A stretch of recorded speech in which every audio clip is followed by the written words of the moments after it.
place or mine? My place, Admiral Corbett. And you're going to drop me off. And try not to run us into the ocean, please. Now, surely you jest. I only had but one drink. Well, you're not driving like that.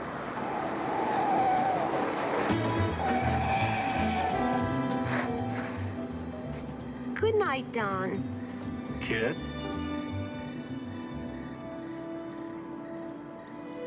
One little nightcap, huh? You'll never make it home. Coffee? All right, come on.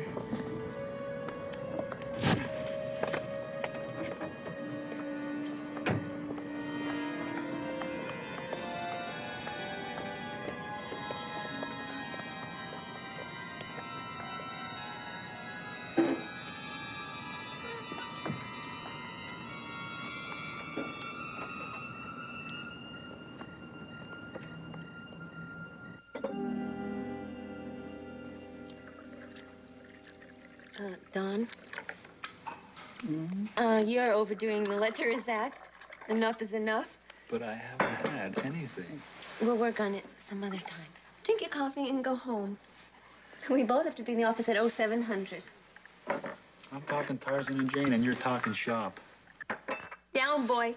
Drink the nice coffee. You know what it is? You are still hung up on Harley, right? If I were still hung up on Harley, we wouldn't have split up. Simple as that. Well, then, if it is as simple as that, then why don't I just spend the night? Because you haven't been invited. And that's not going to do you any good. Will you admit it? You are crazy about me. Now, will you come on and dance? Put this down. Come on. Oh, Don, will you please? Forget about the Navy. You want me, don't you? Oh, you're going home in exactly 3 minutes.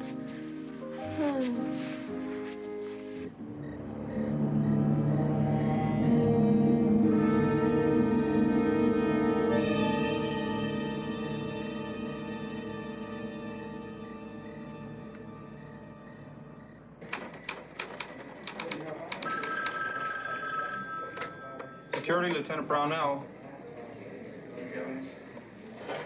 Take it easy. We'll be right there. Harris, let's go.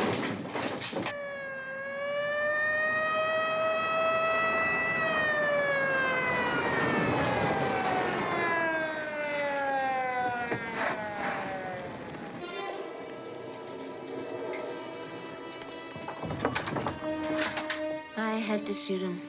I didn't have a choice.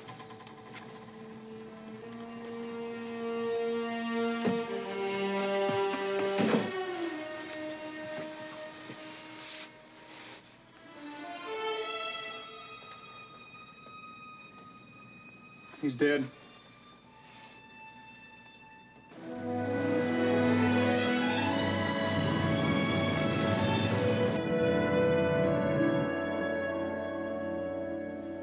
Mac, you look beautiful. Not bad for an old sea dog. Yes, especially for one who's never been to sea.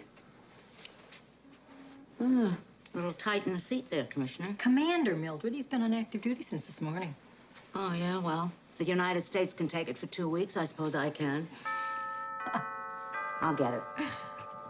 That woman has no patriotism. None at all. None. Besides, it's not that tight in the seat.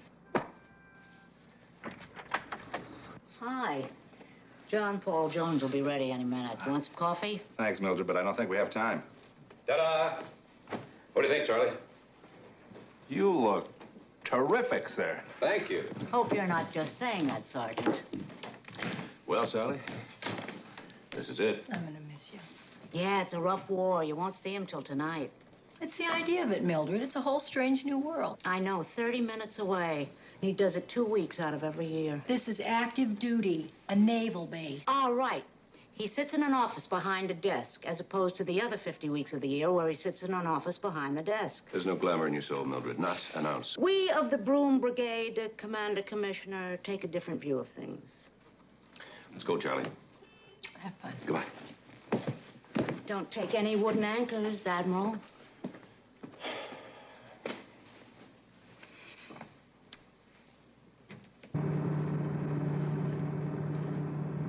I hate to think how this stuff's gonna pile up while I'm gone. Well, why don't you do some moonlighting, sir? Drop by the office a couple of times a week. I can't be a police commissioner and a naval officer at the same time. It's against the law. Well, then I guess it'll have to stay piled up till you get back. On the other hand, I don't see why we couldn't meet a couple times, have lunch. No law against old friends having a friendly chat. Very good, sir.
Commander McMillan, reporting in.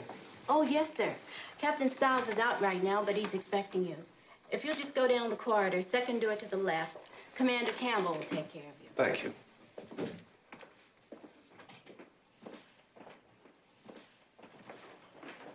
Commander McMillan. Yes. I'm Petty Officer Bell. I'm going to be assisting you for the next 2 weeks. Good morning. May I take your bags? Yes, thank you. How do you like your coffee, sir? Well, hot, strong, cream, sugar. Okay, fine. Commander Campbell. My name's McMillan. The well-known police commissioner, isn't it? Well, not for the next couple of weeks. This must be something like hard duty for you, Commissioner. Leaving your police empire behind. I'll survive. I take it you don't care much for police commissioners. Oh, I don't mind police commissioners. It's JAG reserve officers I haven't much time for.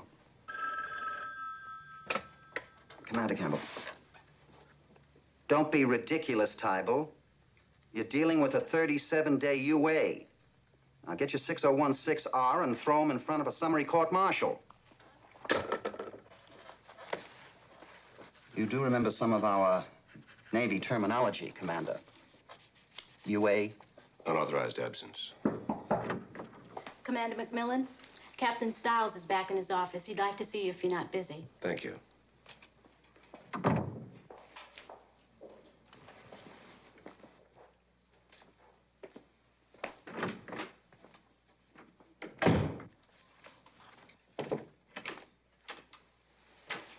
Captain. Mac, damn good to see you. Has it been a whole year? I was thinking the same thing, Captain. It's good to see you. Sit down. Thank you. How are things on the outside? Well, there are more good guys than there are bad guys. We're hanging in there. Well, the same here. We get busy, we get quiet in waves. I guess it's probably tied into a full moon.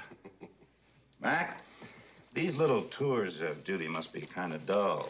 How would you like something challenging this time? Well, I'd love it. I don't get much legal practice these days. That's the spirit.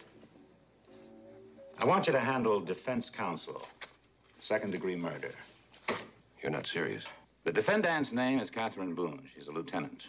You are serious. According to the lady, a lieutenant named Donald Corbett tried to rape her. Lieutenant Boone took exception to his attitude, pulled a gun and shot him. I need you. Well, sir, I don't mean to question your judgment, but I haven't been in front of a jury for 12 years. Mac, I haven't got anybody else. There's not one JAG officer available? Got a half a dozen bright young fellas. Several of them knew the deceased. A couple of them are too green to handle a murder. What choice do I have there, Mac?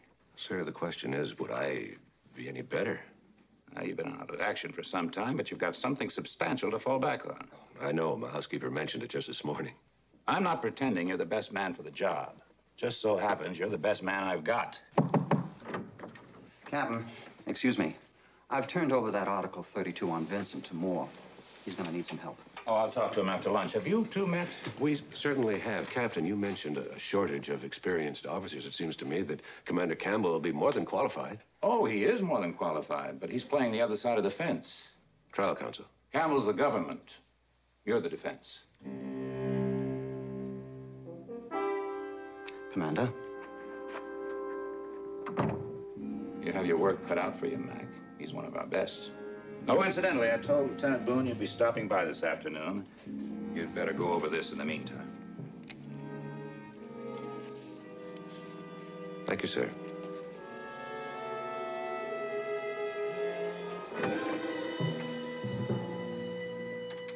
He wouldn't go.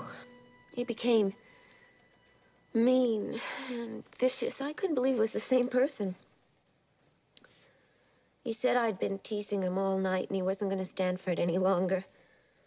Said he was going to take what he wanted. He started hitting me and tearing at my clothes. Then he slammed me back against the desk and he said if I didn't cooperate, he was going to have to get rough with me. I don't remember how it happened, but I must have reached in the drawer because suddenly the gun was in my hand. I didn't want to shoot him. I just wanted to frighten him, but he kept coming toward me, and then the gun went off, and why did it happen, Commander? I didn't want it to happen. I mean, was that right? Did I have a choice? I don't think so. But that's what we'll have to convince the court. Now, let's see. You and Lieutenant Corbett worked in supply, became friends, but you didn't begin dating until a few weeks after your separation from your husband. Is that correct? Right. What was Lieutenant Corbett like? Oh, he was warm, outgoing, uninhibited. He had a way of saying provocative things, so they didn't really sound provocative. They sounded playful, good-humored. How did he act that night? Anything different? Not really. He was always terribly presumptuous, not terribly subtle. He kept saying, if we're going to wind up spending the night together, why put up a fuss? Well, how much of a fuss did you put up? I mean, was he usually physically aggressive? In a way, he was. He kept touching me, and I kept pushing his hand away, but he didn't take Don very seriously. Well, yes, Lieutenant, but at the risk of sounding callous, we can't build a case on Lieutenant Corbett's good nature.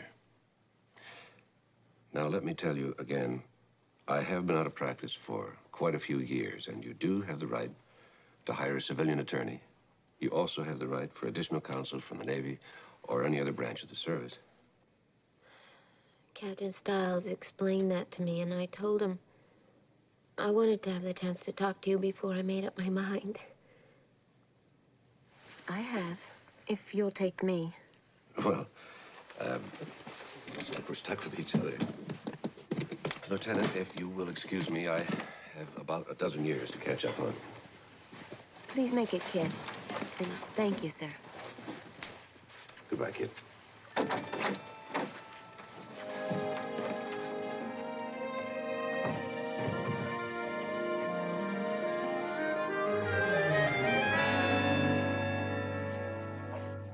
I can tell you, I'm apprehensive, rusty. Contrary to what people think, self-defense is not a license to kill. The law says that any potential victim must use reasonable force under the circumstances. That means that I'm going to have to prove that if she didn't kill him, she definitely would have been raped. That's going to be quite a fight. And my opponent, Mr. Campbell, is pretty sharp.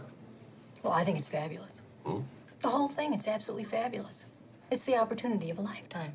Really? Mac, you're going to be a lawyer again. A practicing lawyer. How many nights did you toss and turn wondering whether you made the right decision in giving up law and becoming a police commissioner? Once, when I had a ptomaine attack after the policeman's ball. The purity of the law. You're going to be the happiest man on earth. I like being a police commissioner. Mac, you're going to be another Clarence Darrow. They're going to be flocking to you. You're going to be turning them away at the door. Sally, I stand a good chance of losing this case. Right now, I'd say the odds are 20-80. Oh, that's ridiculous. You're going to win on your closing speech alone, you know. I can see it all now. Another Emile Zola. Well, I better get back and start writing it. Why, aren't you coming home tonight? No way. I've got homework till dawn. How am I going to go to sleep without those cold feet on my back? Maybe Mildred could help you out. Great. Oh, tomorrow morning I want you to contact Sergeant Enright and show him his list of people. Jack Porter and Gina Davis. Who are they? Potential defense witnesses. Jack Porter in particular. Huh, he works with Naval Services, too. But he doesn't have a rank. He's a civilian. Gina Davis is his girlfriend. The four of them were together the night of the murder. And now they've disappeared? Well, they're away on a camping trip for 3 weeks. I don't know where. Just give that to Enright. He'll know what to do. All right. You ready? Mm-hmm.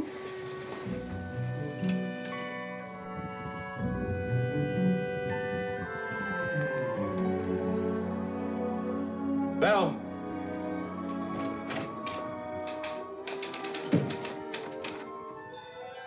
Thank you.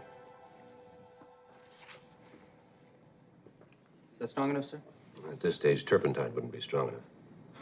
You don't need coffee, sir. You need some sleep. What I need is an insight on Lieutenant Donald Corbett. How does the all-American boy end up trying to rape somebody? I'd like to talk to you, Commander. If you need me, sir, I'll be outside. Well, you've got quite a mess on your hands. Why go through with it? What's on your mind? Well, let's face it, Commander. You've got a weak case. The lady invited seduction. So where's the self-defense? That's propaganda. You talking about a plea bargain? No. The defense looks for the deal. All I try to do is sell it to the convening authority. But if you wanted your murder charge knocked down to manslaughter, I might be willing to cooperate. All you have to do is plead guilty. That's all. Lady gets 5 years and a dismissal. And you're off the hook. The lady gets 5 years in prison and gets booted out of the Navy.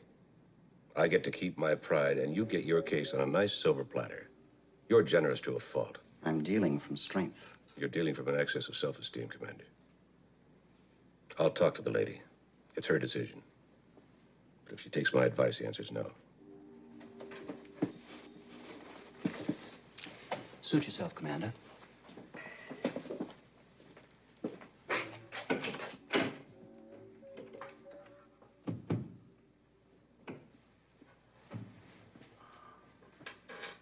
If you ask my advice, the answer's no. I don't know. Maybe I should. Sure, if you set out to murder him. But you didn't. It was self-defense. I guess I'm just panicking. You're just reacting to Campbell's scare tactics. It's cheap intimidation. Don't. Look, kid, I know it isn't going to be easy, but we are going to prove that Corbett attacked you without provocation and placed your life in jeopardy, okay? That must be Harley again, Commander. Would you mind?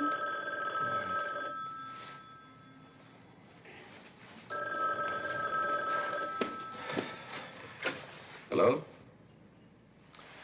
Oh, yes, Commander. This is Stuart McMillan, Kid's Defense Counsel. Well, I'm afraid she's busy right now.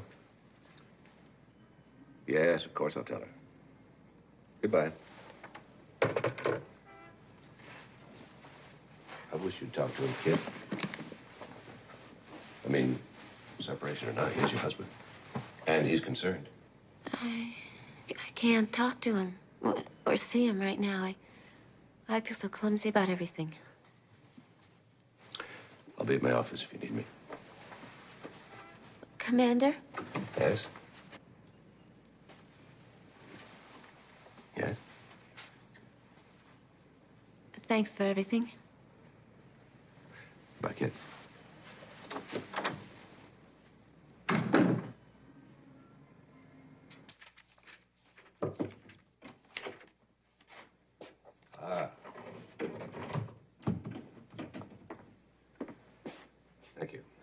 I just tried again, sir. Still nobody's home. That's a hot one. I go to court in a couple of hours. My wife's missing, not to mention my housekeeper. Maybe they just went out shopping, something like that. Mrs. McMillan, for one, does not rise with the dawn bell. Commander McMillan's office. Got it, thank you. Time's confirmed, sir. Court convenes at 10:00.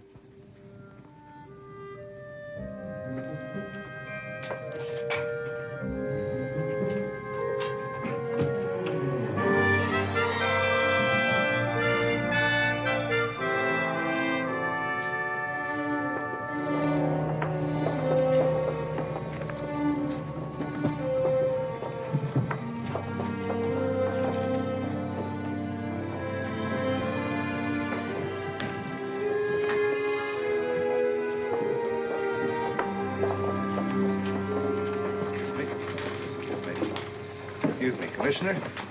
Hi. Took the day off. I wouldn't miss this for the world, sir. Charlie, what did you find out about Jack Porter? Who? Porter? Jack Porter. Don't you remember you were supposed to help locate Jack Porter and his girlfriend, Gina Davis, for this trial? Sir, this is the first I've even heard about it. Sally didn't contact you at all? No, sir. Oh, no. That's what happened to them. Sally and Mildred.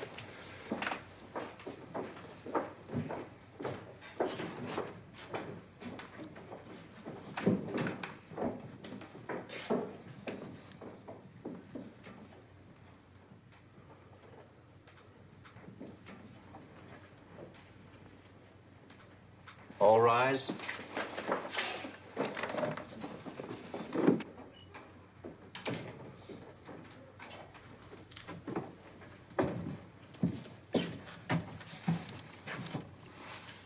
The court will now come to order. This court will now come to order. All right, Catalona, what's this all about? Well, the accused ran a stop sign, north end of Tompkins Bridge, Your Honor. Mrs. Sally McMillan. How do you plead? Not guilty, Your Honor. Give him the $2, sweetie. Who's she? She is the eyewitness to the supposed perpetration, Your Honor. What? She was in the car, Your Honor. Oh. If I may be permitted my opening statement at this time, Your Honor. A simple citizen is not on trial here, but rather the entire judicial system. Mrs. McMillan, will you give him the $2? The prosecution rests its entire case on the stop sign at the north end of Tompkins Bridge. Now, is that substantially correct? Substantially. Well, then by what tangled logic does this misguided public servant put me under arrest? There is no stop sign at the north end of Tompkins Bridge. She's crazy, Your Honor. Pay the fine. I object, Your Honor. That is libel. If it was anything, it'd be slander, Mrs. McMillan, which it isn't, because that's not what we're here for. You sure about that sign, Sheriff? I nailed them myself last winter, Your Honor. Well, then you did a poor job. It's not there now. Regis, you still got that awful thing with the sawed-off muffler outside? Yes, sir. This court hereby appoints you a special committee to check on the sign. Yes, sir. You both from San Francisco? Yes, sir. You're a little off the beaten path. Yes, sir.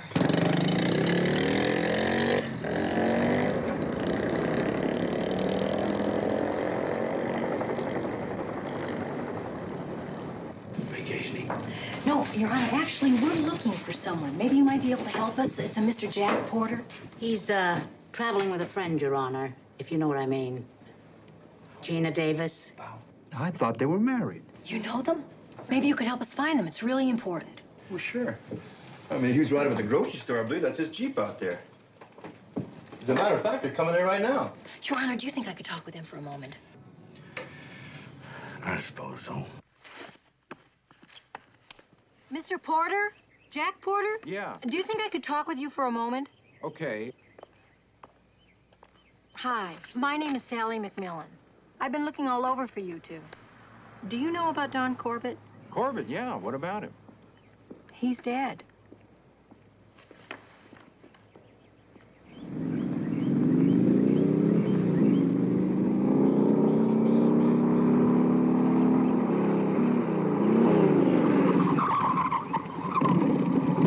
Listen, I better get back inside.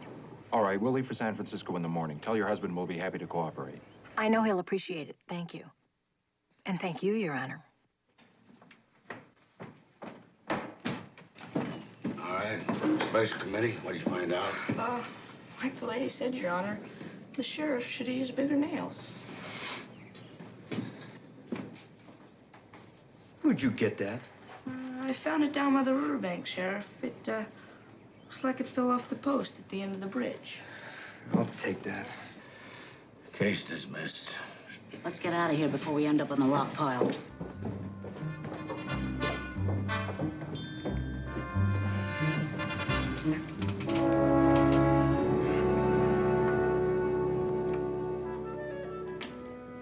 Is this the gun, Lieutenant?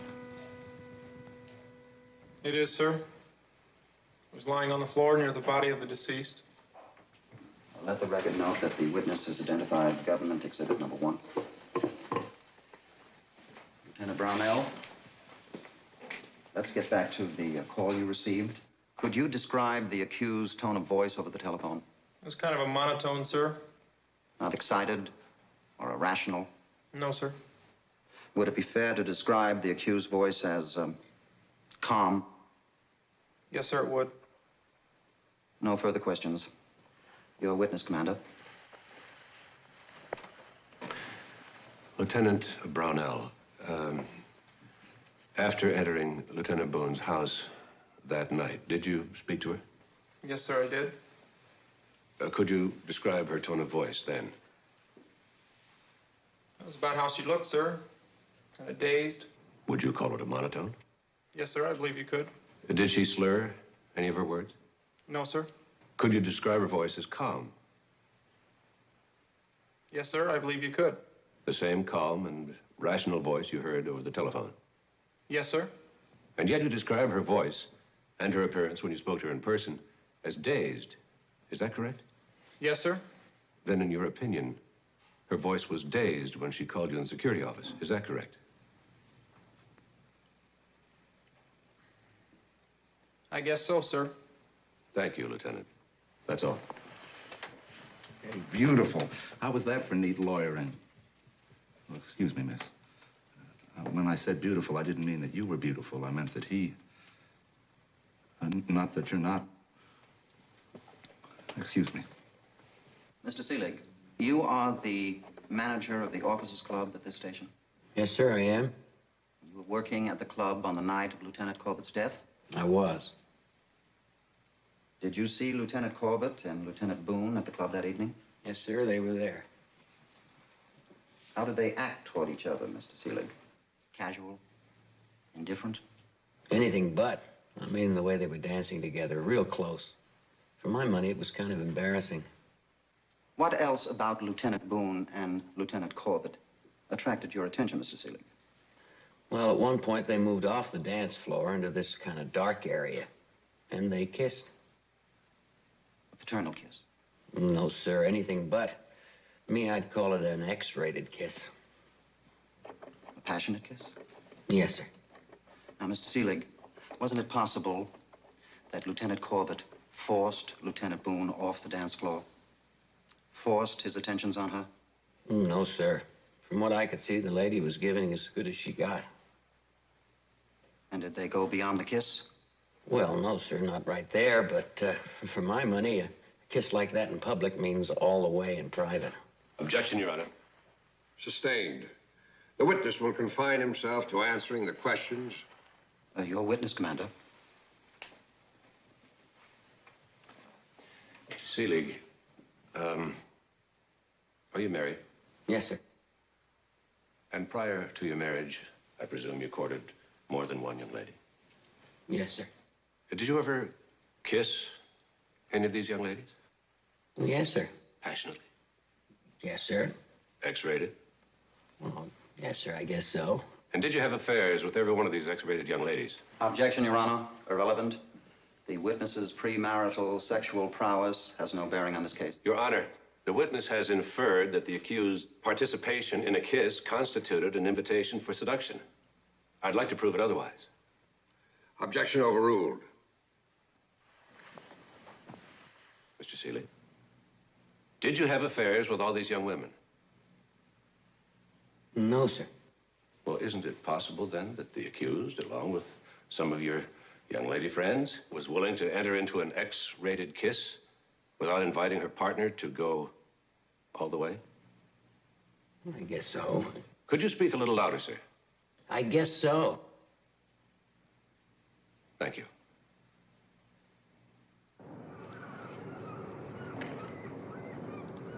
You're not eating your sandwich, sir. Well, I'm not very hungry. Because of the trial? Sir, you're doing so very well. I think you're fantastic. It's too early in the first quarter. No score, just a lot of razzle-dazzle on both sides. But they've got Naaman. Commander! Commander! Commander, What is my wife is on the phone. Where is she? She's out of town somewhere, sir. I heard the coins dropping in the machine.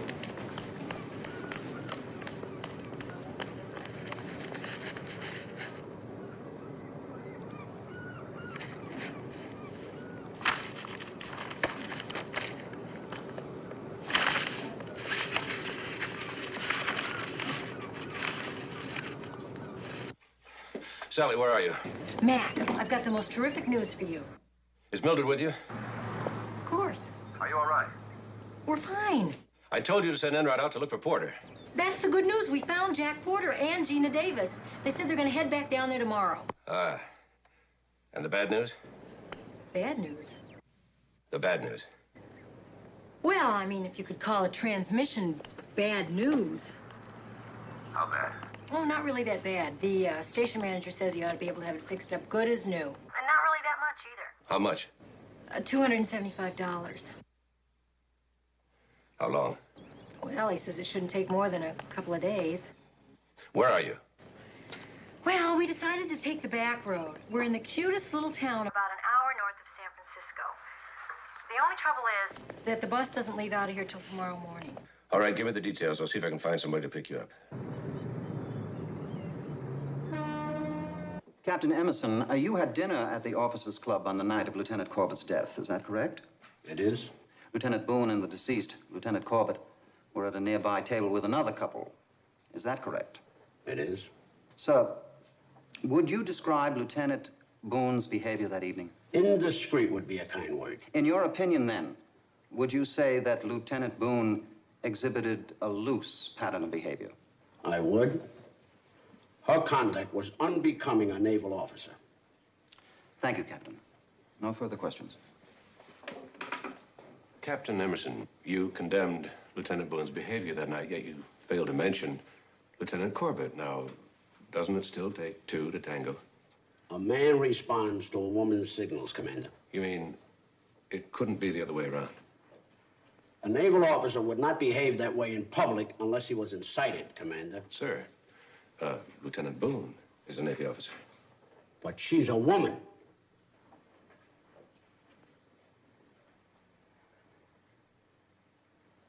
Oh, I see what you mean.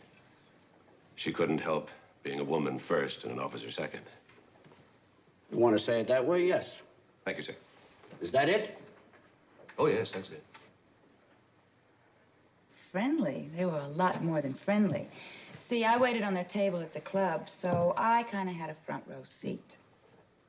Would you say that Lieutenant Boone and Lieutenant Corbett were openly affectionate? Like a couple of puppies. Corbett's hands were roaming, and the lady wasn't putting up that much of a fight. During the course of the evening, while you were serving drinks, Miss Farrell, did you overhear any of their conversation? Yes, I did. What did you overhear, Miss Farrell? Well, at one point, I heard Lieutenant Corbett lean over and say, let's get out of here and go get a room and lock ourselves up for a couple of days. Did you hear Lieutenant Boone's reaction? I sure did. She said, why waste the money, Don? Why don't you just move into my place? Thank you, Miss Farrell. Your witness, Commander.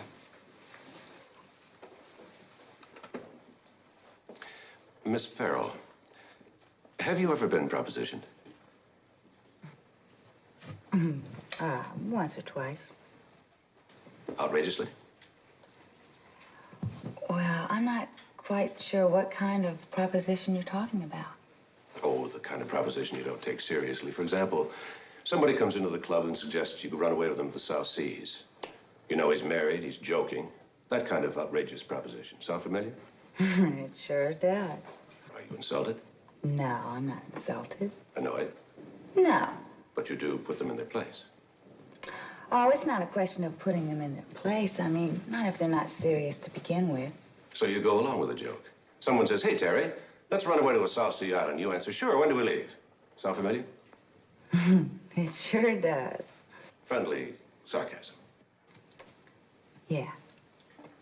Miss Farrell, when Lieutenant Corbett suggested taking a room for a few days, Lieutenant Boone answered by saying, why waste the money? Why don't we move into my place?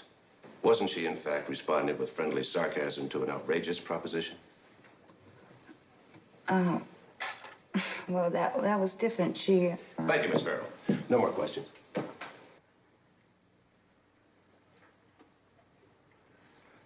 You may step down, Miss Farrell.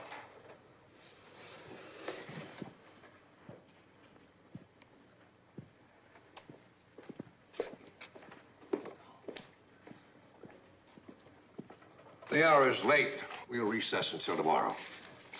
All rise.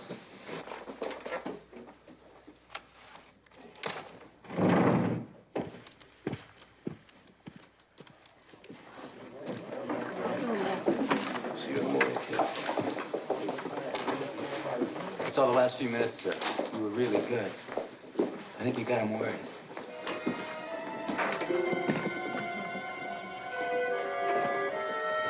Yeah.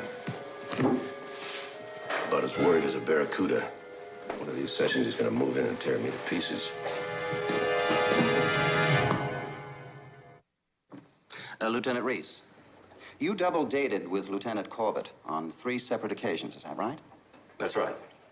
Did you ever personally observe Lieutenant Corbett make advances to the young ladies that he dated?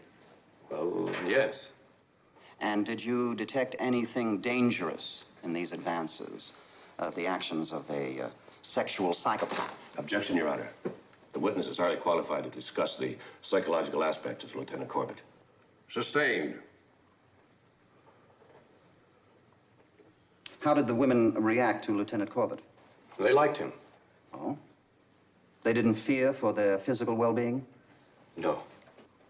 Thank you, Lieutenant. Lieutenant Reese, earlier you mentioned that you double dated with Lieutenant Corbett on 3 separate occasions. Is that right? Yes, sir. And was Lieutenant Corbett accompanied by the same young lady each time? No, sir. He dated the same girl on 2 of those occasions. 2 different young ladies in all? Yes, sir. Did he know these young ladies well? Pretty well, sir. Well enough to be having affairs with them? Objection, Your Honor. Irrelevant. Your Honor, trial counsel himself has anticipated the defense. It is he who placed the sexual mores of the accused at issue in this trial. Would he now deny me the right to cross-examine on an issue of his making? Overruled. The witness may answer the question. Lieutenant Reese? Yes, sir. I believe he was having affairs with them. He told you as much? Yes, sir. Lieutenant Reese, earlier you indicated the 2 young ladies who dated Lieutenant Corbett were comfortable with him, that they in no way feared for their well-being. Is that right? Yes, sir. Well, Lieutenant Reese, why in the world would they be frightened of Lieutenant Corbett's sexual advances, when in fact they already had been intimate with him? I don't know, sir. Thank you, Lieutenant Reese. No more questions? May it please the court, the government now calls Joanne Nelson to the stand. Objection, Your Honor. The defense has not received notification of this government witness. Commander Campbell? The government has only recently secured this witness, Your Honor. Notification of intention was forwarded to defense counsel yesterday afternoon. I can only surmise that it's been delayed in channels. Either that or the trial counsel hoped the witness would be admitted without challenge. Is the defense counsel calling me a liar? That's enough, gentlemen. You will direct your remarks to the court and not to each other. In view of the circumstances, this court is adjourned until such time as the defense counsel can properly examine the witness. All rise. Well, he sure pulled a fast one, didn't he? Just as annoyed at myself. I couldn't locate Joanne Nelson. Campbell did. We could talk to her. like Don. I liked him very much. We didn't get to know each other too well, just a few months, but I had the feeling that we had a relationship and that it might develop into something even stronger. But now he's dead. I still can't believe it. Miss Nelson, has Commander Campbell instructed you at all? He instructed me. I'm not sure what you mean. Well, I mean, has he discussed particular questions and possible responses from you as a witness? Except for a few moments this morning. The only contact I've had with Commander Campbell has been by telephone, when he located me back east and asked me to return for the trial.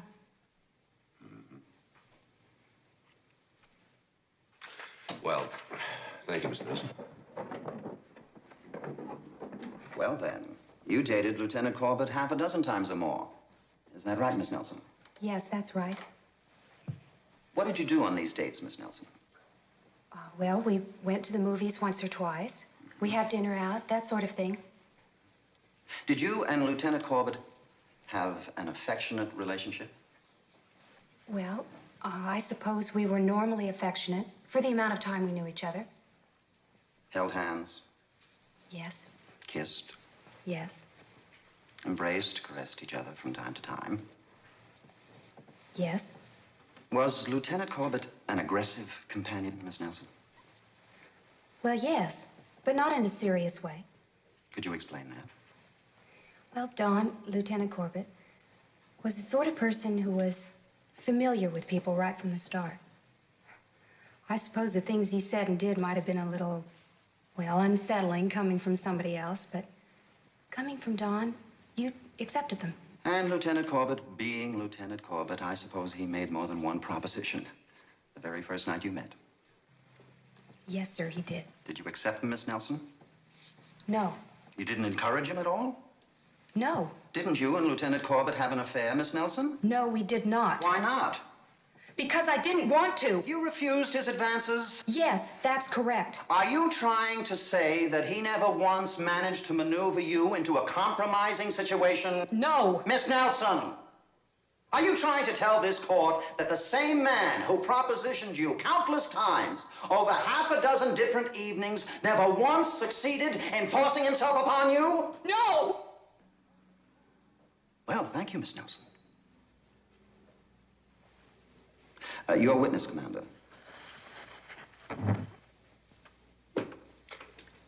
No questions. We didn't do too well on that one, did we? Well, he can't even cross-examine her without making it worse.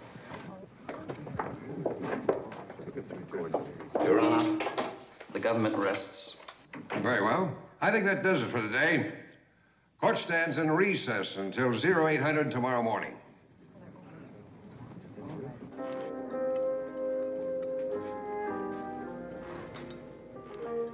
The Fresh Fish and Pizza restaurant? Mildred thinks it's good. Speaking of Mildred, she and Sergeant Enright ought to be here pretty soon. Oh, thank you. Thanks. I need this.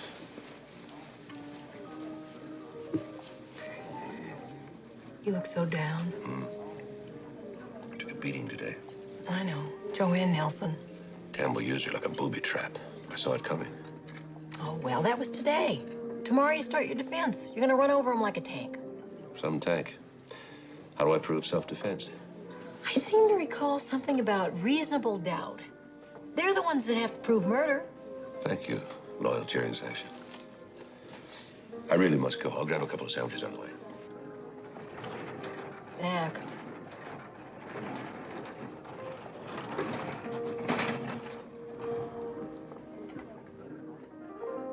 You rat! All this going on and you remembered our anniversary. Why, he wouldn't forget no matter how busy he was, would you, Commissioner? That's great. Sit. I'll take that. I really have to be going. I'll grab Commissioner, a I slice. think you better sit until this little celebration has run its course. Excuse me. Oh. Commander Boone, you and your wife were married for 5 years prior to your separation. Is that correct? That's correct. Would you describe your wife as a fun-loving person? Like to go out at night, dining, dancing, parties? Just the opposite. Kit liked her home. She liked to be home. Would she be inclined to drink a lot? Seldom drank at all. Had to be an occasion for Kit to take more than 1 or 2 drinks. Could you describe your wife's character as exemplary? Without hesitation. What was her general reputation in the community? I don't know anyone who had a bad word to say about Kit. She was and is an honest, decent person. Thank you, Commander Boone. Your witness, Commander. Commander, you and your wife have been separated for the past 2 months, is that correct? That's correct. What was the cause for the separation, sir? Objection, Your Honor. The trial counsel's question exceeds the scope of direct examination. Overruled. Why did you and your wife separate, Commander? We weren't getting along. Can you be more specific? She wanted to work to stay in the Navy. I wanted her at home. Was this a conflict of recent development, Commander? No. We discussed it from the time we were first married. Mm-hmm. You work at the supply center, do you not? I do. As does your wife. Yes. Lieutenant Corbett was also assigned to supply. Yes. Is it true that your wife and Lieutenant Corbett worked rather closely together? I believe so. The chronology of the situation strikes me as interesting, Commander. For something like 5 years, you and your wife stay together, despite a conflict of interests over whether she should or should not resign from the Navy. Then 3 months ago, Lieutenant Corbett arrives at this station and is assigned to supply, where his work brings him in close contact with your wife. And then, 2 months ago, you and your wife decide to separate.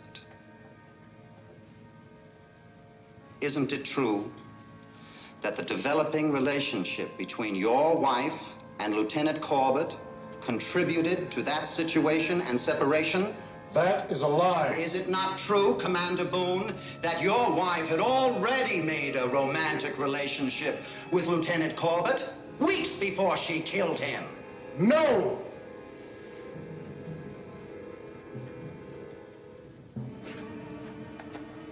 No further questions.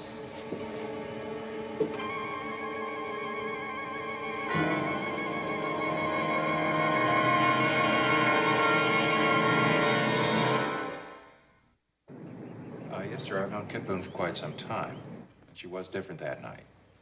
Now, by that I mean, Kit is a very private person. She works on dignity. And it must have been something very special to make her act that way. You mean something upsetting? Yes, sir, I think so. Would you have any idea what that might be? Yes, sir, I think I do. I believe she was upset over her separation from Commander Boone. But they'd already been separated for several months. Why would she pick this particular evening to be upset? Well, I think it just finally caught up to her. Those were very rough months on Kit. After leaving the officers' club that evening, Lieutenant Boone and Lieutenant Corbett accompanied you and Miss Davis to your home. Is that correct? Yes. What was her behavior at your home? Was she equally outgoing? No, by the time we got to my place, she was fairly quiet. Was she intoxicated? No, sir. What was her attitude toward Lieutenant Corbett by then? She was cool, on top of the situation. She was back to being Kit. And how long did they stay at your home, Mr. Porter? Well, let's see. They went for a dip while I packed. All in all, they were at my place about an hour. Thank you, Mr. Porter. No more questions. Your witness, Commander. Mr. Porter, you and Miss Davis aren't married. No. Nonetheless, Miss Davis shares your residence with you, does she not? Yes. How long have you been living in this state, Mr. Porter? Objection, Your Honor. Irrelevant. Sustained. Mr. Porter, wouldn't you say the nights get pretty chilly this time of year? Yes, I would say that. And yet your guests took a late night dip in your pool. Did they bring their ice skates? I keep my pool heated. Uh-huh. Then they brought along their swimsuits. I don't think so. Oh?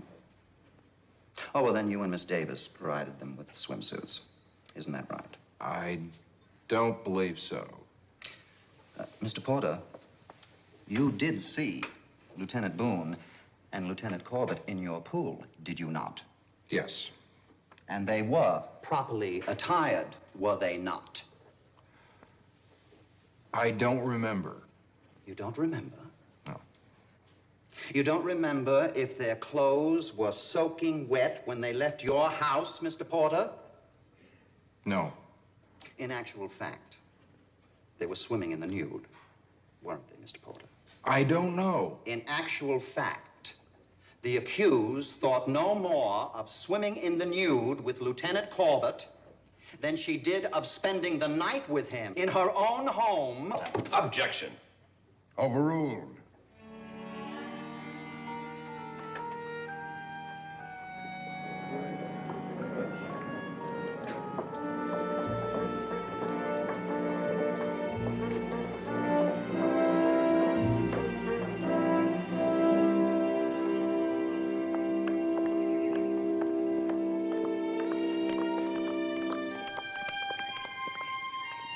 Kit!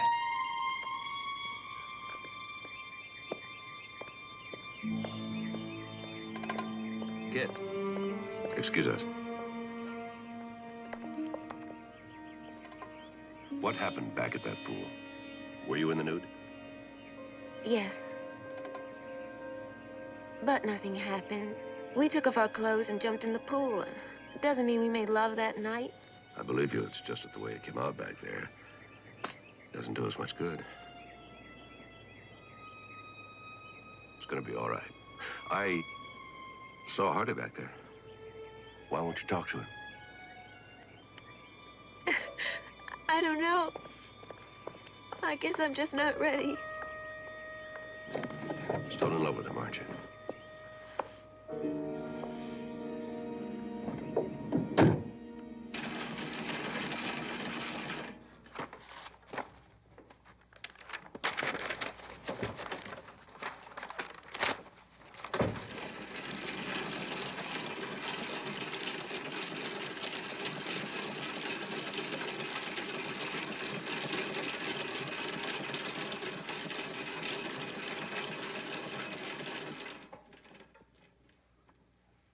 Am I in your way?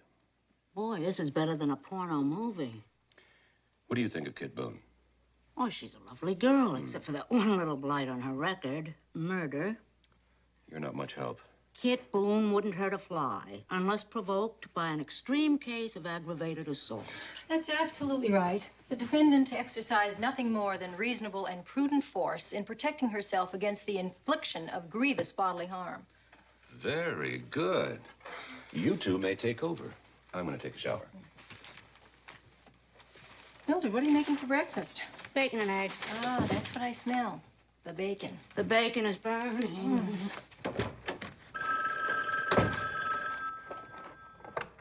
Hello? No, I'm sorry, I can't come to the phone. He just got in the shower. Maybe I can help you. What? Hold on a second. Okay.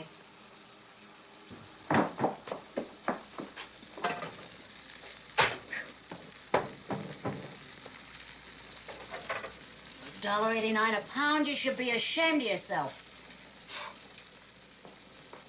You sure about that?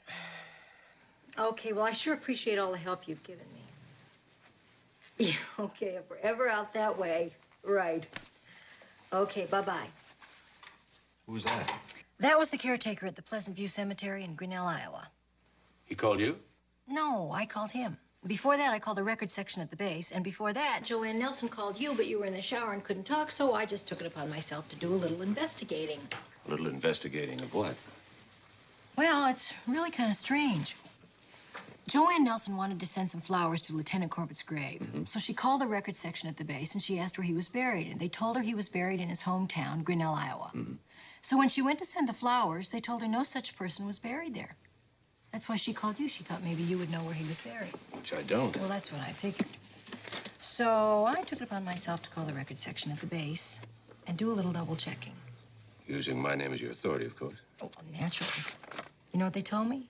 The same Pleasant View Cemetery in the same Grinnell, Iowa. The caretaker of said establishment you then took upon yourself to call. Long distance. Mac, Joanne Nelson was right. Lieutenant Corbett is not buried there. You know what the caretaker said? He said he's never heard of a Corbett family living in Grinnell, Iowa. Now, he ought to know, don't you think? Probably just a clerical error. I think it's kind of strange, if you ask me. Yeah.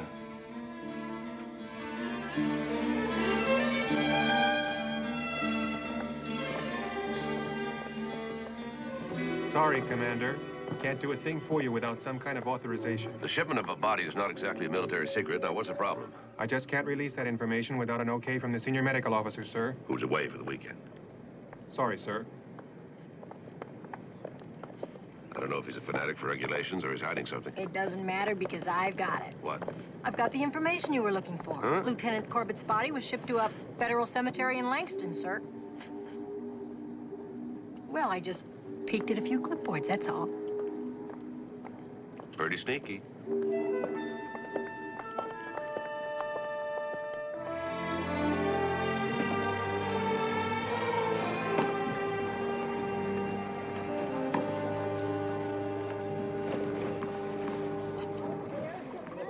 Hey, Mac. Sally. What's up, Mac? I don't know how I got involved in all this, sir, but I seem to be looking for a body. Do you happen to know where Lieutenant Corbett is buried? Some small town in Iowa, isn't it? According to his records, yes, sir. He's not buried there. Well, it's probably some paperwork foul up. I'm sorry I can't help you. Good to see you, Sally. Take it easy, Mac.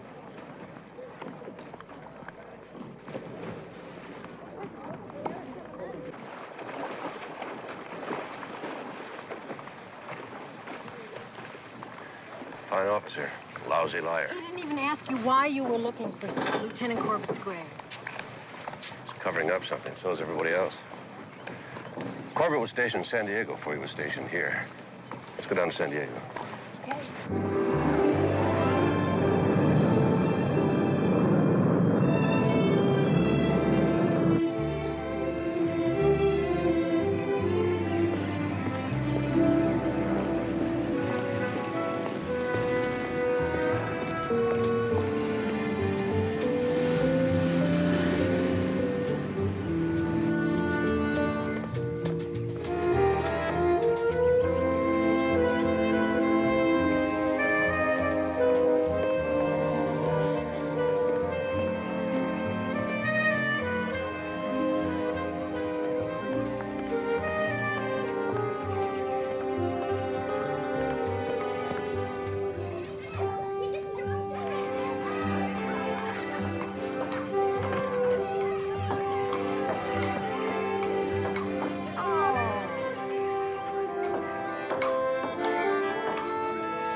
Oh, shoot.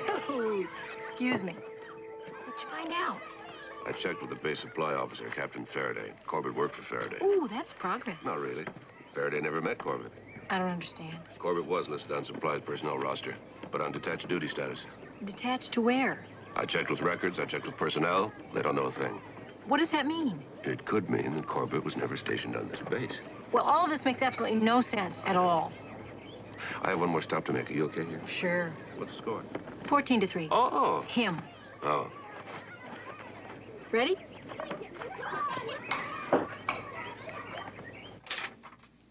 Here it is, sir. Lieutenant Donald Corbett, 1516 July. Listed as a transient. Do you remember it all? Sorry, sir, I wasn't even working here last July. Thank you.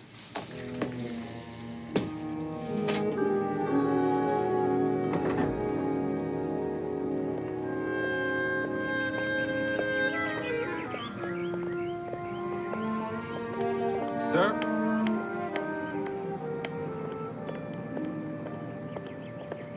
Major Antonio. How do you do? Hi. I knew Corbett back in Hawaii, and the last I heard, he was in San Francisco. Well, you might check up there. Don Corbett is dead. How did it happen?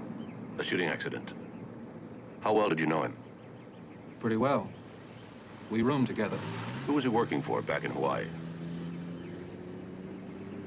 Major, it's important. I'm investigating his murder. Well, I don't suppose it matters much now.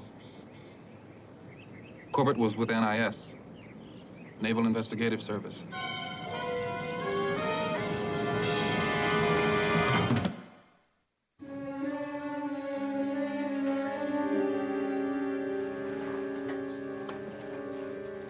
May I have a word with you, sir? Oh, Mac, I want you to meet George Pauling. George, this is Commander McMillan. How do you do? How are you? Sir, if you have a minute.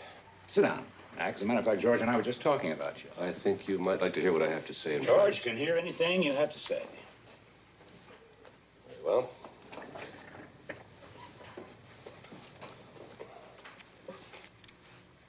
I'd like to know why I've been kept in the dark about Lieutenant Corbett. Why didn't you tell me it was with the NIS? I know that you went down to San Diego, Commander. I didn't know you'd got that far. George is the head of the NIS here on the base, Mac. I don't know whether I'm a rabbit or a dog, but I want an explanation. Corbett was with the NIS, of course. We brought him down here to investigate a series of burglaries at the base over the past year. We put him in supply because someone there in supply was feeding the thieves with precise information. Bills of lading, warehousing locations, arrival dates, methods of shipment. How did my client come into this? Is she a suspect? One of several. Is that why Corbett was dating her? Then you think she was working with the thieves. Found out Corbett was with the NIS and murdered him. That's what it looks like, Commander. But you're not sure? Corbett contacted me a couple of days before he was killed. He said that he was zeroing in on the informer. I have to assume that he was talking about Lieutenant Boone. Then, gentlemen, you got nothing. Unless Lieutenant Boone loses the case. Then what you'll have is somebody to squeeze. Dangle a prison sentence over her head until she tells all the people involved. You're in the business, Commissioner. What would you do? I'm not in that business. And right now, I'm the defense counsel. Is that why you put me up against somebody like Campbell, to make sure she'd lose? Come on, Mac. The situation is all fouled up, but there's no conspiracy involved. Is there another name for it? I want to make one thing straight, Mac. Before you came on the scene, I made the usual option for Campbell. Government or defense. He chose trial counsel because he always chooses TC. And if you're pushing conspiracy, just chew on the fact that Campbell doesn't know what you know about Corbett. I'm sorry. Sustained. Oh, everything's all messed up around here, Mac. NIS thinks she killed him because she was involved in the burglaries. There's also the possibility that she knew nothing of the burglaries and that she indeed killed him in self-defense. Now, how do I defend her? Go straight down the line with her, Mac. Play it like this meeting here never took place. It's the only way. Let me repeat that, Commander. As far as government security is concerned, this meeting never took place. We are not supposed to mangle justice. We're supposed to preserve it. You two have your jobs. I have mine. And right now, I'm going to defend my client if I have to repeat every word from this meeting.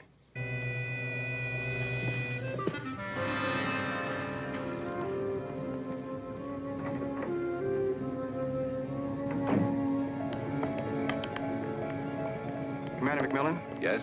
Sir, my name is Louis Nunez. I'm the bartender here. Yes? Sir, I've been to trial several times. And each time I thought I should talk to you. Go on.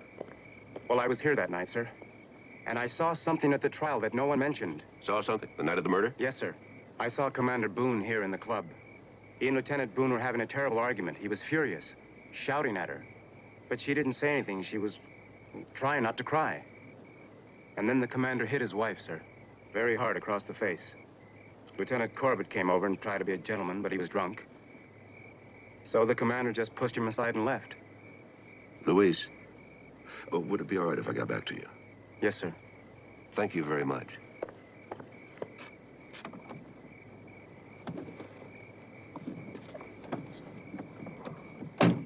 Well, did you find Captain Stiles?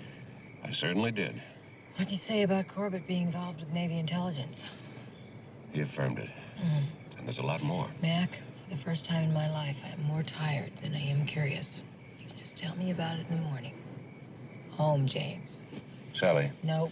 Just one more stop, I promise. No. Then I'll tell you about the argument. What argument? There wasn't any argument. You must be mistaken. Oh, kid, somebody saw the two of you. Saw Harley haul off and smack you in the mouth. It's too complex. Go ahead. No, you don't know. You don't understand. It's too complicated. It's too difficult. Oh, well. I knew I'd have to tell you sooner or later, though. Tell me what? I lied to you. I lied to everybody. It didn't happen the way you think. After Don and I got back to the house that night, he did make a few passes, but he didn't attack me. Even if it was in his nature, he was too tired. He said he'd only had one drink, but it must have hit him pretty hard. He fell asleep on the sofa. I tried to awaken him, but it was useless. There wasn't anything else to do, so I went into my bedroom, got into my nightgown, and went to sleep. It must have been an hour or so later. I was fast asleep, and then there was a noise, like a car backfiring. When I went into the living room, Don was on the floor. He'd been shot, and a man was running out the front door. A man in a uniform, a Navy officer. It was Harley.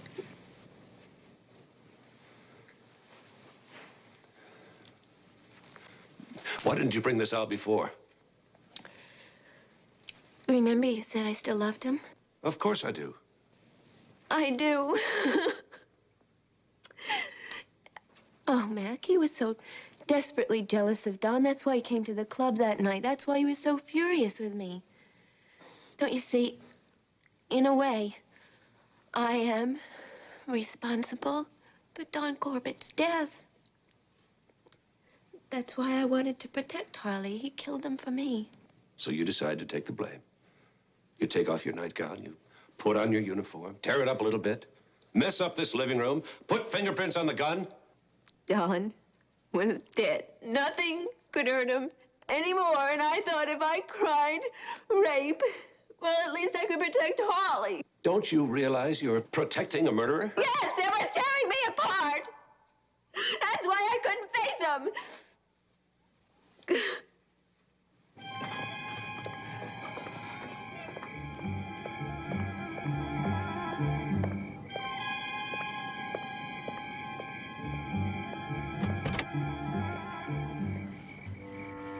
Sally, I know how tired you are, but I've got to make one.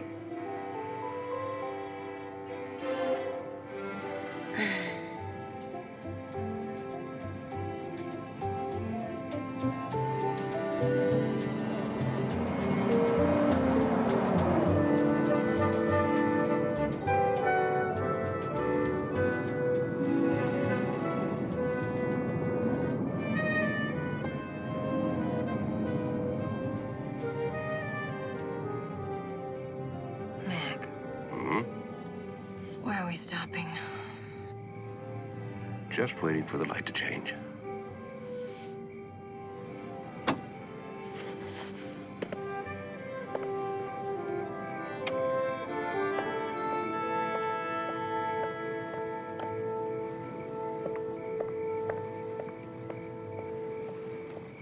Saw Kit. Said all the wrong things. Acted about as stupidly as a jealous husband could act. Thank you. I slapped her. I'm less proud of that than anything that's ever happened between us. So, I don't blame her if she doesn't want to see me anymore, if that answers your question. Kit says there's a lot more to it than that. A lot more.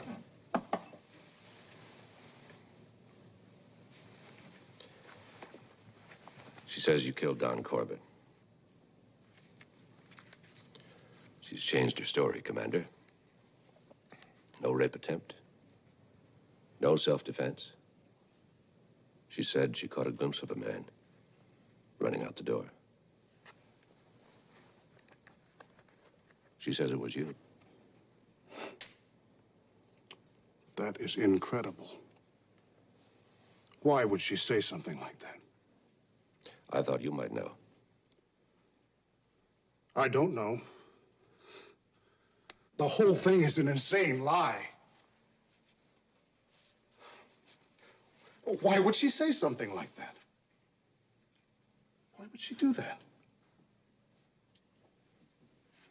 Does she hate me that much? According to Kit, it's the other way around. Took the blame to protect you. Until now, suddenly she's stopped protecting me. Is that right? She claims she can't live with it any longer. No, it's got to be the trial. She must figure she doesn't have a chance. Came up with this wild story. Maybe. Now, none of this makes any sense. Kit, pulling the trigger on that thing, killing another human being. She hated that gun. Wouldn't even let me put bullets in it.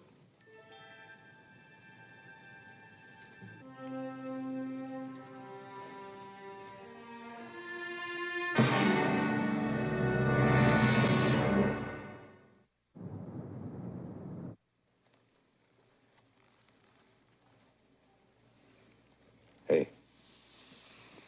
Oh, Mac, I've got to get some sleep. Sleep? You've been asleep for 10 hours. That all? What are you doing here? You're supposed to be at court. I worked out a continuance until tomorrow morning. So I want you to close those little eyes and get some rest. I'll be gone all day. Mildred will be gone all day, and the house will be nice and quiet. What's Mildred doing? She's out with Enright. They're doing a little job for me. What kind of a job? Just checking gun shops, sporting goods stores. We're splitting San Francisco between us. Well, I gotta go. I don't want you to move all day from that bed, you hear?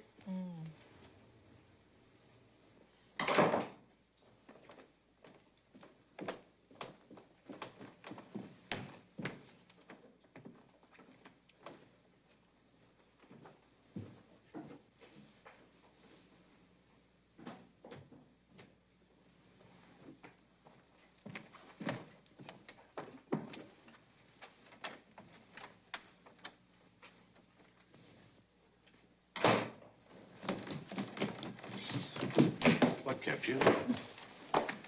Gun shops? What are we going to be looking for in gun shops? Bullets. Bullets? We've got a whole box of them in the dresser drawer. Not anymore. I ate the last one this morning.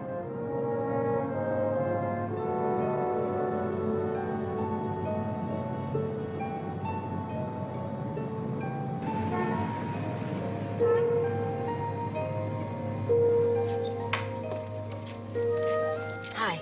Any luck? Oh, no, sir. That's all bad. I was counting on you. Well, it's been an interesting day, but what was it all about? It's an idea I had. You see, Mildred, we're trying to find anybody who might have bought 35 caliber shells. And you couldn't find any with all the bullets they sell in this country? 35 caliber's an odd size. Not very many guns use them. Lieutenant Corbett was killed with a 35 caliber. It's a French Dardanelle. Ariel, Sally, and Belgium. Well, the day wasn't a total loss. I saved $500 not buying everything I tried on. That basis, Sally had an even better day. Yeah, Denison's must be great. They're twice as large as anybody else. I don't know. We didn't go to Denison's. Oh. Did you cover Denison's? I thought it was on your list. Not here. Not here either. See you back at the house. Have you got any money? Not a dime.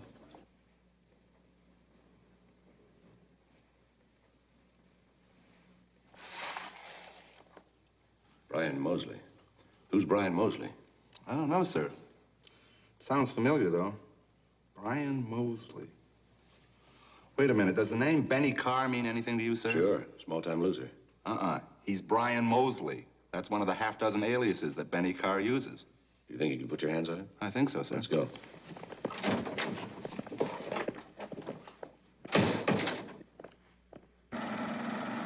Hey, come on, come on. I don't know what you're talking about. I'm not just talking about a parole violation, Benny. You come on, Benny. One of those bullets killed somebody. Hey, what are you trying to pull? I never used a piece of my life. If you didn't do it, then you better start talking. All right. I bought these 35 calibers. Some guy I never seen before gave me $50 to pick them up. So I made me an easy 50.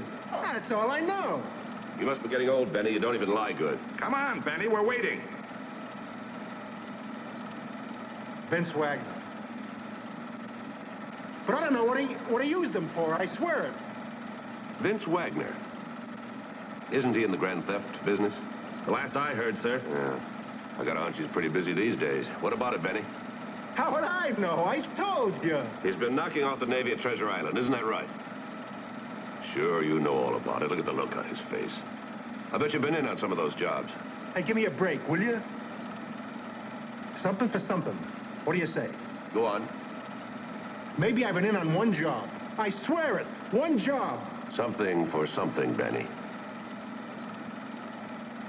Wagner's gonna pull off another one. Tonight.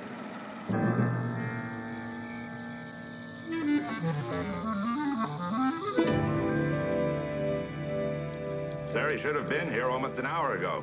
How reliable is that man you picked up? Carr is very unreliable. I just hope he was scared enough to tell the truth. It's cold enough to freeze meat in here. Mac.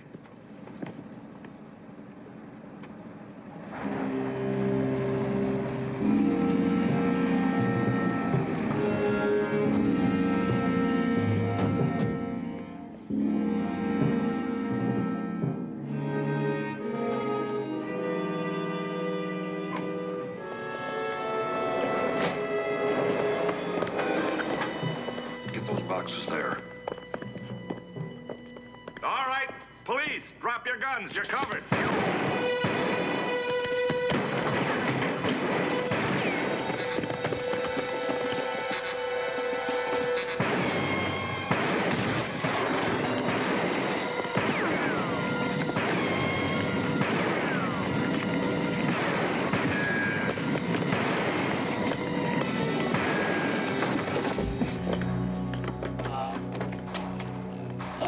You're under arrest.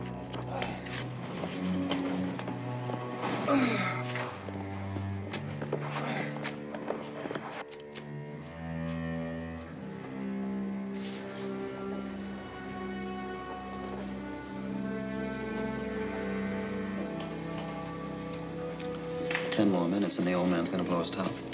Think he's up to something? McMillan? I think he got smart. Took off for Alaska.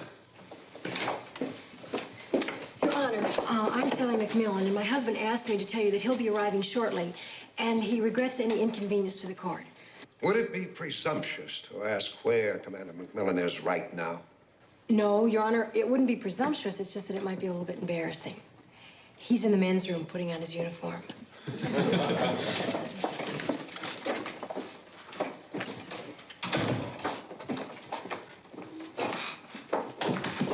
My apologies, Your Honor. I've been unavoidably detained. The next time this happens, Commander, you will be unavoidably charged with contempt. This court will come to order. All persons present when court recessed are now present, Your Honor. All right, Commander, you may proceed with your case. Thank you, Your Honor. The defense calls Lieutenant Catherine Boone to the stand.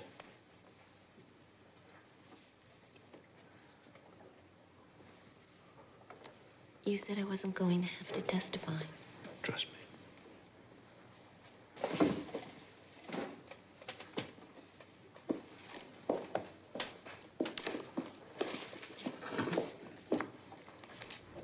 Do you swear that the evidence you shall give in the case now in hearing is the truth, the whole truth, and nothing but the truth, so help you God? I do. Please give your full name, rank, organization, and armed force. Lieutenant Catherine Boone, Naval Station, San Francisco, United States Navy. Are you the accused in this case? Yes, sir. Lieutenant Boone, is it true that you and Lieutenant Corbett were alone in your house the night he was shot? Yes, sir, that's true. And is it also true that he was quite drunk? Yes, sir. So drunk that he fell asleep on the sofa in your living room? Yes, sir. So drunk that he never threatened you, never attacked you? In fact, the need for self-defense never arose? Yes, sir, that's true. And isn't it also true that you did not shoot and you did not kill Lieutenant Corbett?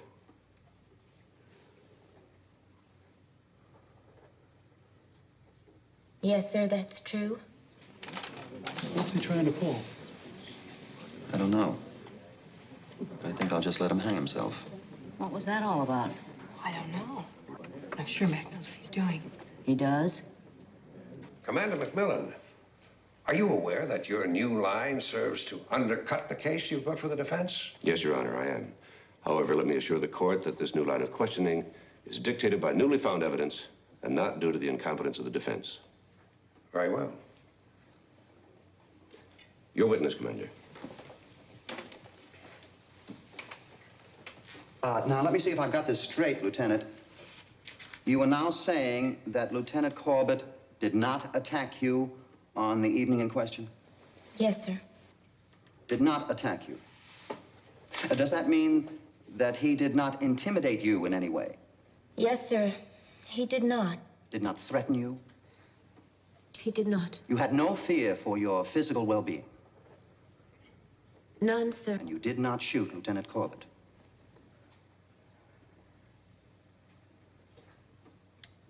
I did not shoot him, sir. Then if you did shoot Lieutenant Corbett, it was not because you were defending yourself. Is that correct? If I had shot Lieutenant Corbett, it might have been because I was defending myself. But I did not shoot him. No further questions? Recall Jack Porter to the stand. Yes, I've known Commander Boone for some time. Prior to his separation from the accused? Yes, I've been acquainted with both Commander Boone and his wife for some years. Mm-hmm. Mr. Porter, would you describe Commander Boone as a man with a jealous nature? I suppose so, yes. Subject to fits of rage? Well, we're all subject to fits of rage on occasion. I'm talking about Commander Boone, Mr. Porter. Is he a man subject to fits of rage? I suppose so, yes. Mr. Porter, did you happen to witness an argument between Commander Boone and his wife in the officers' club the night Lieutenant Corbett was shot?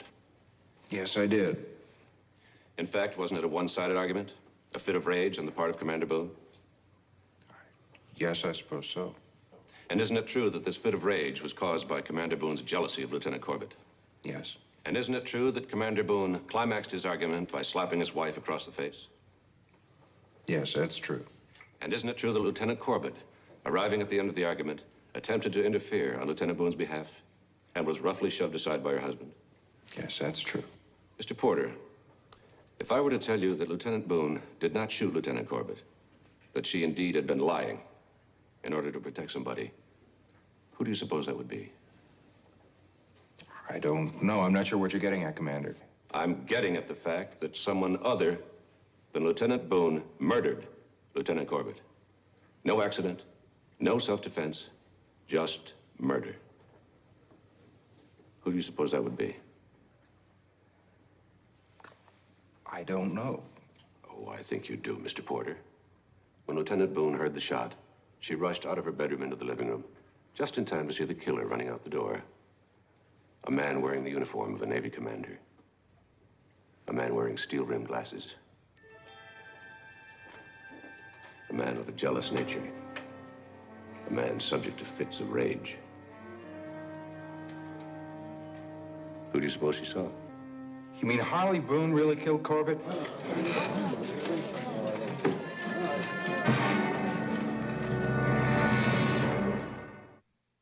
That will be quite enough. Let me admonish those attending this court as spectators. If there are any further outbursts, I will clear this room.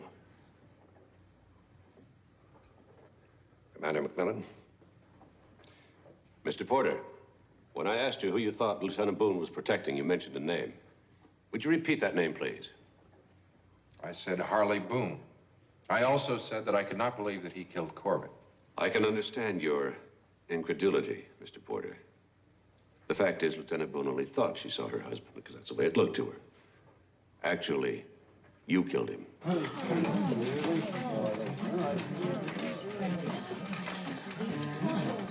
You killed Corbett because you knew he was more than a supply officer.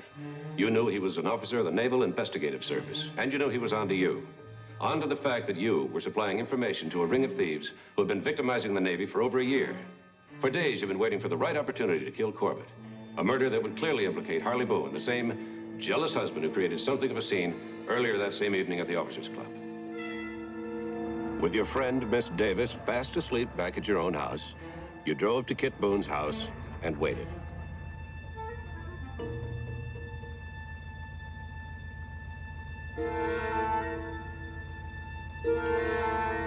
Soon enough, the lights went out. And you waited some more.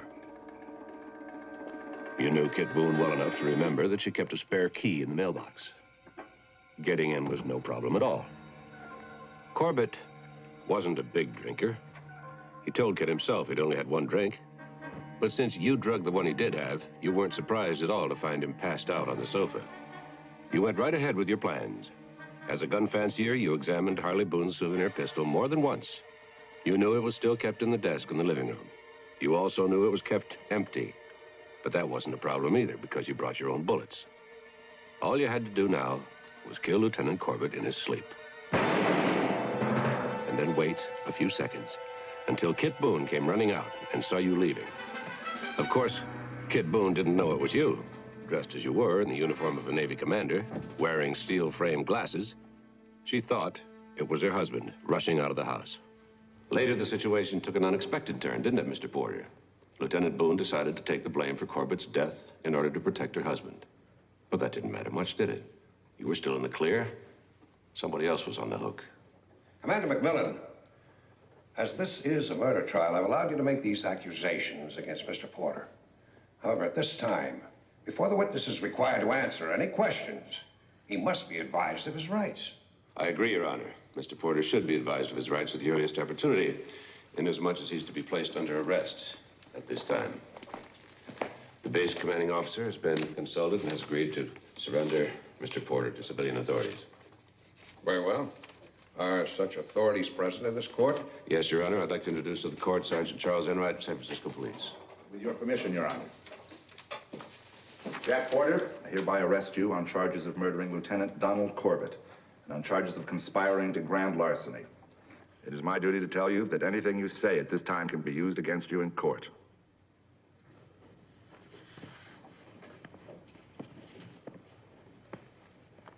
Under the circumstances, I'm going to grant a continuance until such time as new information concerning this trial has been properly evaluated. All rise.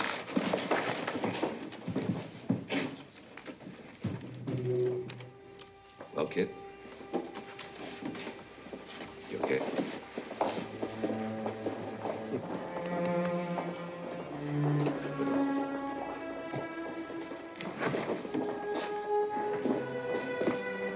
Commander Campbell, I could have stopped you, Commander. You were so irregular on this that a second-year law student could have shot you down. But you didn't.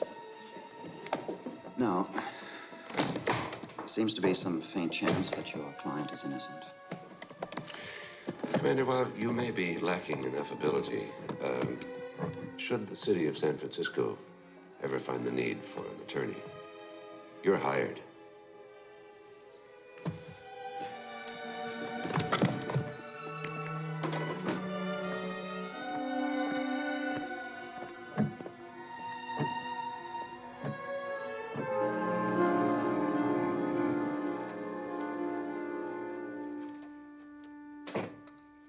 Here we are, milk and cookies for our very own William Jennings Bryan. William Jennings Bryan lost the biggest case of his career. Well, maybe he can win on appeal. Oh, thank you. You know, Mac, what I've been thinking? Never. Kit and Harley Boone. Now that she's not on trial for murder, do you think they're going to get back together? Harley's already moved back into the house. Oh, that's great. There is one thing I've been meaning to ask you. That day that we went to all those gun shops all over San Francisco looking for the bullets, what were we looking for? The killer. You see, Kit mentioned that though her gun was loaded, it had never been fired. Harley Boone said it had never been loaded, so one of them was lying. And you thought it was Kit, right? Well, it looked that way. And there was another cloud over her head, beside murder. Well, yeah, they still suspected her for burglary. Right, and as it turned out, she was lying to protect Harley. Tracking down those bullets turned out to be a lucky break. They led me to Vince Wagner, the man behind all the burglaries, and he led me to Jack Porter. Jack Porter didn't buy the bullets because he knew his name would appear on the registration book. Right. How did Porter know that Corbett was involved with the NIS? I was wondering about that myself till a couple of hours ago. Porter broke down and gave his statement. A week before Corbett was murdered, he and Kit went over to Porter's house for a Sunday afternoon barbecue. Porter was in the kitchen mixing a pitcher of sangria. The others were in the pool. The phone rang. It was Vince Wagner. He needed some information that Porter kept under lock and key in his bedroom. Just as he left the kitchen, Corbett wandered in, dripping wet. He was looking for the sangria, but then he must have noticed the phone off the hook.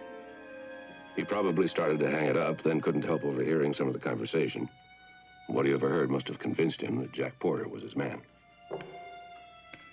Corbett took the sangria and went out to join the others.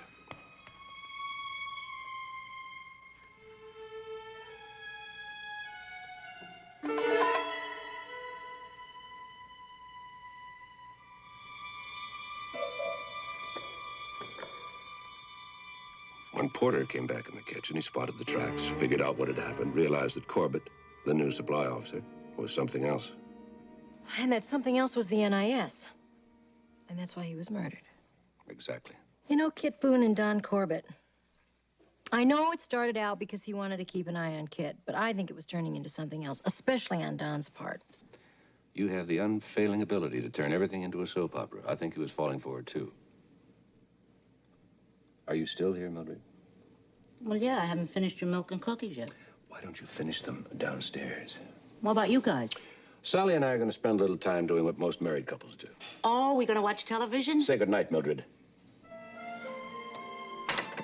Good night, Mildred. Good night, Mildred. Now. You know, I was looking in the TV guide, and there's this great movie on. Where is it? There it is. King Kong meets Mighty Joe Young. You don't want it.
Mildred?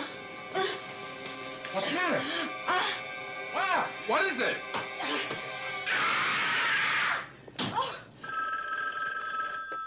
Hello? Commissioner? Morning, Charlie. Good morning, sir.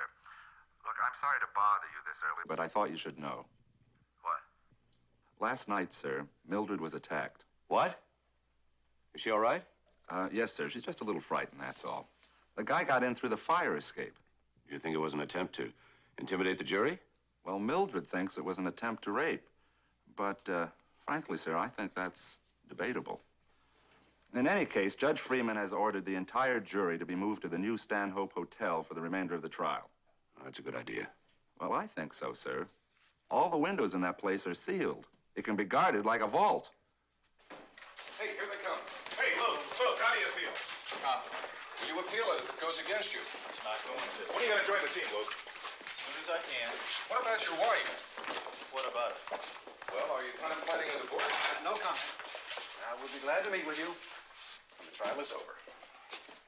That That's the scene this morning at the county courthouse as Luke Johnson, star running back of the San Francisco Miners, enters Judge Freeman's courtroom for the last day of his trial for the murder of Mo Draper.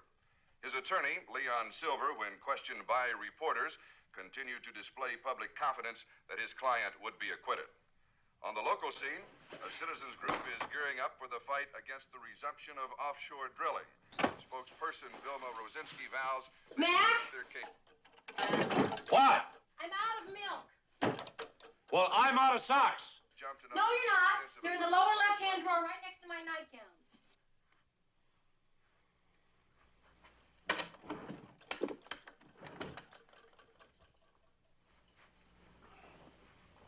And now for the news in sports, here's Janet. This coming Sunday's game between the Miners and the Bears looks like a mismatch if there ever was one. The Miners are having their troubles, and the Bears have fielded one of their strongest teams in a decade. If you're a Miners fan, better wait till next year. In NBA action last night, the Lakers edged the Warriors 110 to 107. Portland walloped the Bucks 120. Sally, nothing in this house has been right since Mildred left. Oh, she'll be back in a few days. A few days? She's been gone 3 weeks. Well, how would it look for the police commissioner's housekeeper not to serve on jury duty? And how do you think it looks when a police commissioner's shirt is missing a button? Look at this. Mildred sewed 2 buttons on this cuff and none on this. Well, she was kind of nervous before she left. She's never been on jury duty before. But while we're on the subject, what were my black socks doing with your nightgown? Oh, I put them there so I could find them. You know how my feet get cold when I'm pregnant? You're the only woman I've ever known who wears black socks to bed. I wish you'd stop comparing me to your other girlfriends. Especially when the toaster's busted again. Pull the plug. Oh, my eggs, Mac. Just when I wanted you to have a good breakfast. Hey, that's okay. I'm not hungry anymore. Oh, you are too. All right, I'm hungry. I'm just trying to be nice. I'll settle for a nice hot cup of No milk. black coffee.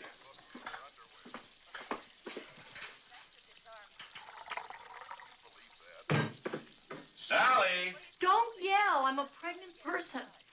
What's a pregnant person got to do with forgetting to plug in the coffee? We switch now to a live report from the county. Mildred! Where? Here. Standing by. Larry? Thanks, Tom. There is an unmistakable air of tension this morning as the jury members in the Luke Johnson murder trial file into Judge Freeman's courtroom for the 23rd day to hear final arguments before starting their deliberations. She doesn't look as if she's been raped. What? Now for the weather. Well, somebody broke into her room last night. You're kidding. Is she all right? Oh, yeah. She was able to scare him off. Uh-oh, 15 minutes late.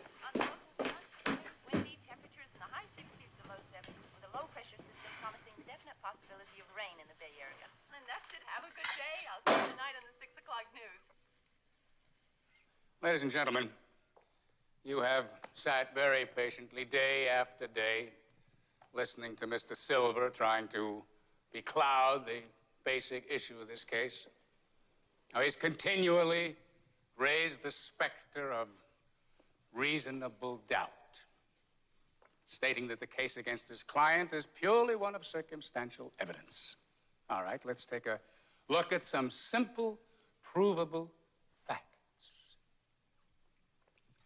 A score of witnesses, 10 minutes before Mo Draper was brutally beaten and shot, heard Luke Johnson threaten Mr. Draper's life. Now, that's a fact.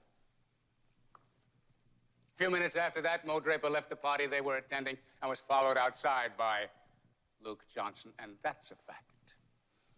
Just 5 minutes after that, Mo Draper was found shot to death in the parking lot of the restaurant where the party was being held. That's a fact. Juror number 9. Second row. Dark hair, glasses. He's Now, a going to short give us time trouble, I after think. that, Luke Johnson was arrested at his home, where he was assaulting his wife in a dispute over her alleged affections for Mo Draper. You've heard testimony here that the bullets which killed Mo Draper came from a .22 caliber handgun. You also heard testimony establishing the fact that Luke Johnson owned a .22 caliber pistol. Those are facts, ladies and gentlemen. Plain and simple facts. But when Mr. Johnson was asked to produce the weapon, he could not do so. To this day, it has not been found. Now, Mr. Silver here would ask us to believe that somebody stole Luke Johnson's gun and murdered Mo Draper. But I suggest to you that Luke Johnson murdered Mo Draper and then disposed of the gun himself. Now, we have established beyond doubt motive, means, and method. Now, you, ladies and gentlemen, have a responsibility to yourselves, to your neighbors, to your community. Find Luke Johnson guilty of murder in the second degree. Thank you.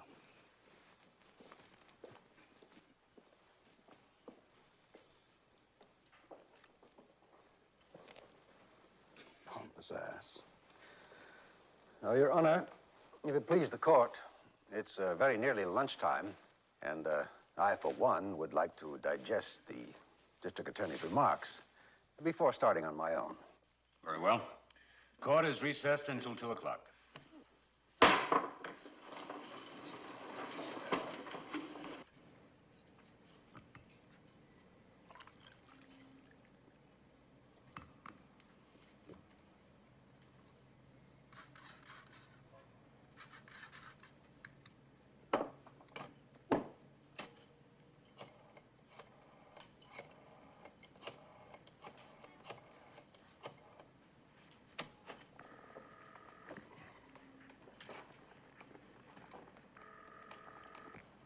Hi, this is Sally McMillan. If you're an obscene phone caller, you're out of luck. Neither I nor what's-his-name is home right now. If you care to leave a message, however, wait for the little beep. It should be coming up momentarily. Sally, this is your favorite obscene phone caller. When you hear the little beep, I shall commence my heavy breathing. Beep. Calling the wife again, sir?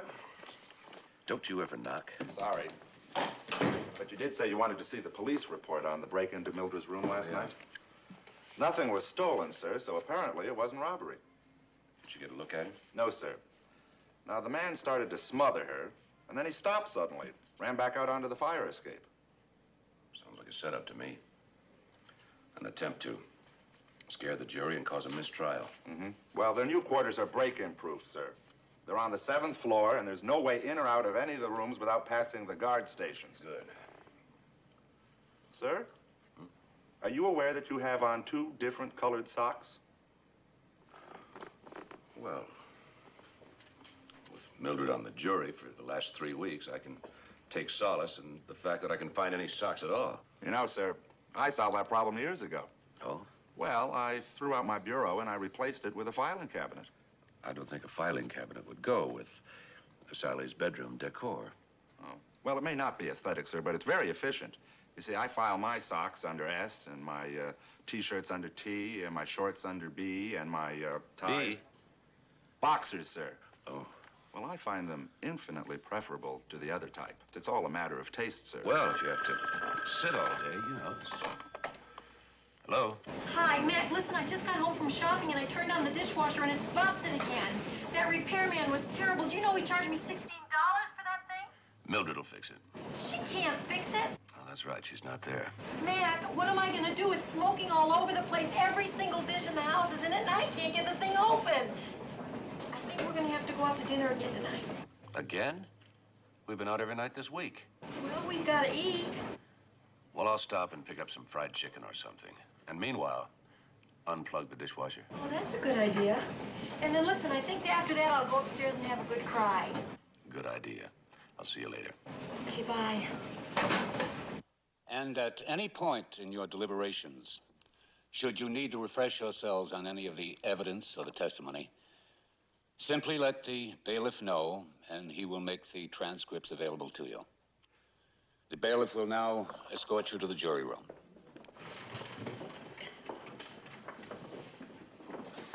Ladies and gentlemen, and others,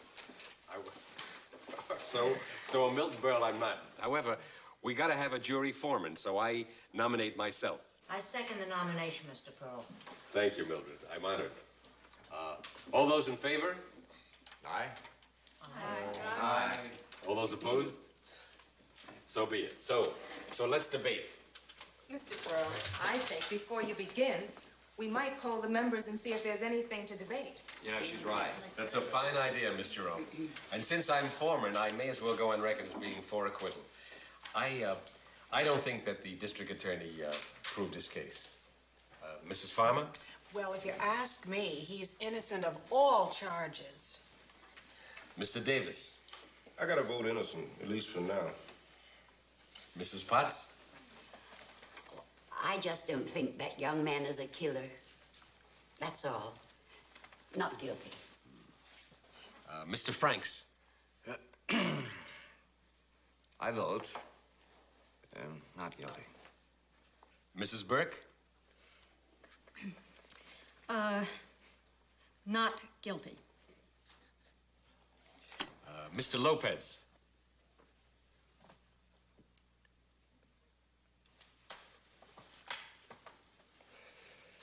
Not guilty. Mr. Simon? A definite not guilty. Miss Jerome? Innocent. Mrs. Delgado? Not guilty. I think we may be going home early. Mr. Ryan? Guilty. Guilty? Is he kidding? How can he say that? Well, he just opens his mouth and moves his lips. Works every time. Mr. Ryan, you can't convict if there's reasonable doubt. At this point, Mr. Lopez, I have no reasonable doubt. And you have no sense if you say that boy is guilty. Man's got a right to his opinion. That's what we're here for. A point well taken, Mr. Davis. That's baloney. What does that guy know? A professional football player. Now, what would he go around killing people for? Sure, especially when he can do it every Sunday, legally. Oh, listen to her, would you? No, I would Listen, wait a minute. Mr. Ryan Will you just a minute, please? Why don't we just all go back to the hotel, have a nice dinner, a good night's sleep, and tackle this thing fresh in the morning? It's the smartest thing I've heard so far. Do we have to? Well, we've been here 3 weeks already. Is another day gonna kill us? Me, it'll kill. But I guess you're right. Well, at least we agree on something.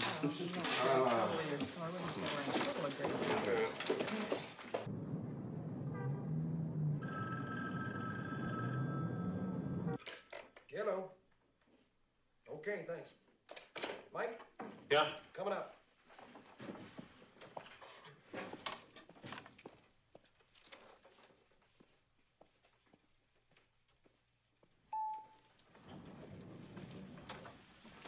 Hiya, folks. Michael, sign in. I'll take your dinner orders. The chef recommends steak or fish. Well, for Mr. Ryan, I recommend heartburn. For myself, I'll have fish. Okay. One good flounder deserves another.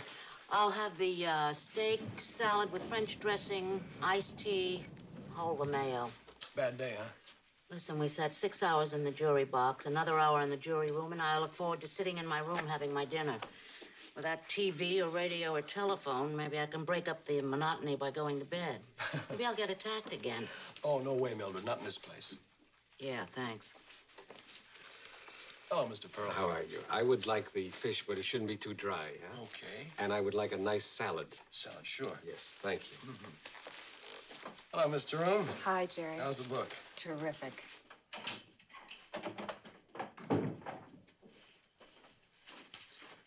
Oh, hello, plastic room.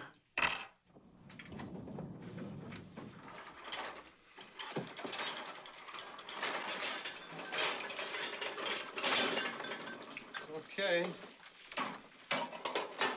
Thanks, fellas. Hey, Mike, why don't you stay on the desk? Let me play waiter. Okay.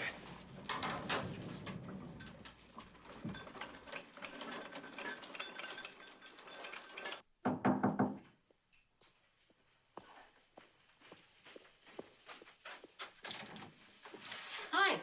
Oh, Mildred, you're a vision. Thanks. I love you, too. Put it on the desk over there, okay? Well, it's a hung jury. 7 of you went for the steak and 5 got fish. Oh, yeah? Well, listen, what do you say after dinner we play a couple of hands of strip pinochle? No, not tonight. Miss Jerome has a better offer. She wants me to play post office. Oh, yeah? Well, if you get tired licking stamps, let me know. Yeah, I will.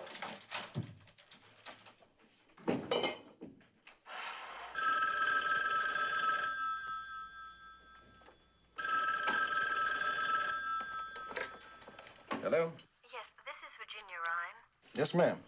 I'd like to talk to Tom Ryan, if I may. Is he awake? No, I think they're all asleep by now. It's rather important. His father has taken a turn for the worse, and his doctor's thinking of hospitalizing him. Gee, I'm sorry to hear that. I know Tom must be exhausted from the trial. No, that's all right. I'll wake him and tell him. I'd appreciate it. And if he's allowed, I'd like to talk to him. I'll tell him. Thank you so much. Good night, Mrs. Ryan.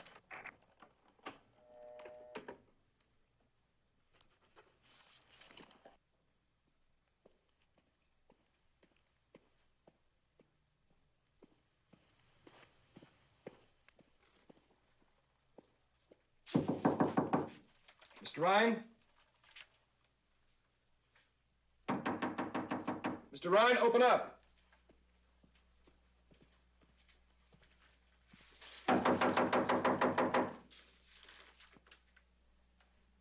Try the door. Locked.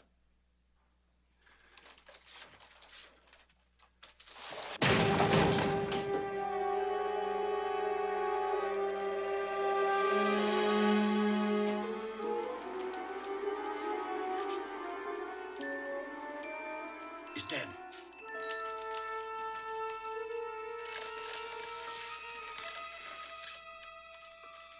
He's been shot. Call it in, will you? Move, man, move it!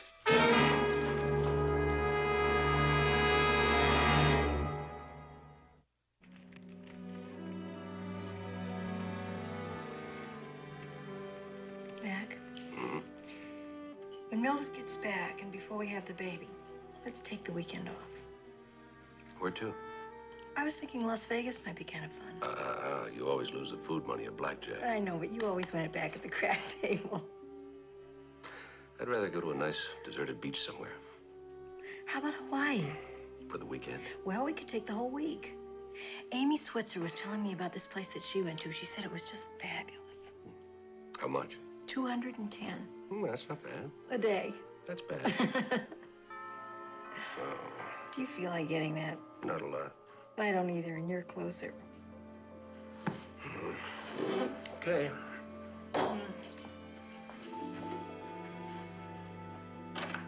Good evening, sir. Charlie, do you know what time it is? 10:45. I'm sorry to bust in like this, but there's been a murder. One of the jurors on the Luke Johnson case. Oh, my Lord. How's Mildred? Oh, she's fine. She's Who fine. was it? It was a man called Tom Ryan Jr., sir. Oh, I know his father. I know you do. Well, that's why I came by, sir. Plus the incident involving Mildred last night. I'll get my jacket. I'll get it. Don't forget your shoes, sir.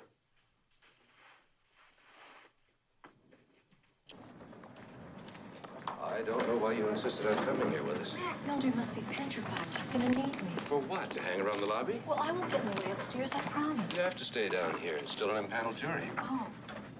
Well, will you give Mildred my love? I will. Okay, I'll see you. I'll be in the lounge. Okay.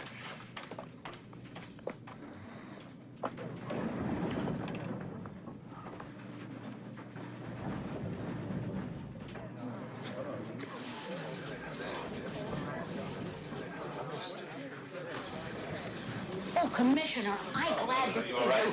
Listen, he was such a nice young man. He was under lock and key here. Now, last night I could understand a word you're saying. I said last night I can understand, but in this hotel it just couldn't happen. Well, it did. Well, you've got to solve it. Everybody's scared out of their wits. They feel if it can happen to one, it can happen to All anybody. right, let me get in there and find out the details. It's room 720.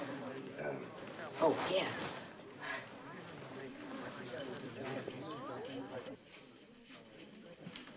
Sam? Evening, Commissioner. What? We got a 2-hour-old corpse, give or take. Rigor mortis is just setting in. I needed this like a hole in the head. I got 3 steps downtown I can't get to. Well, I think they'll wait for you, Sam. What else? He's shot twice in the back below the rib cage. Cause of death, loss of blood, massive dysfunction of his kidneys.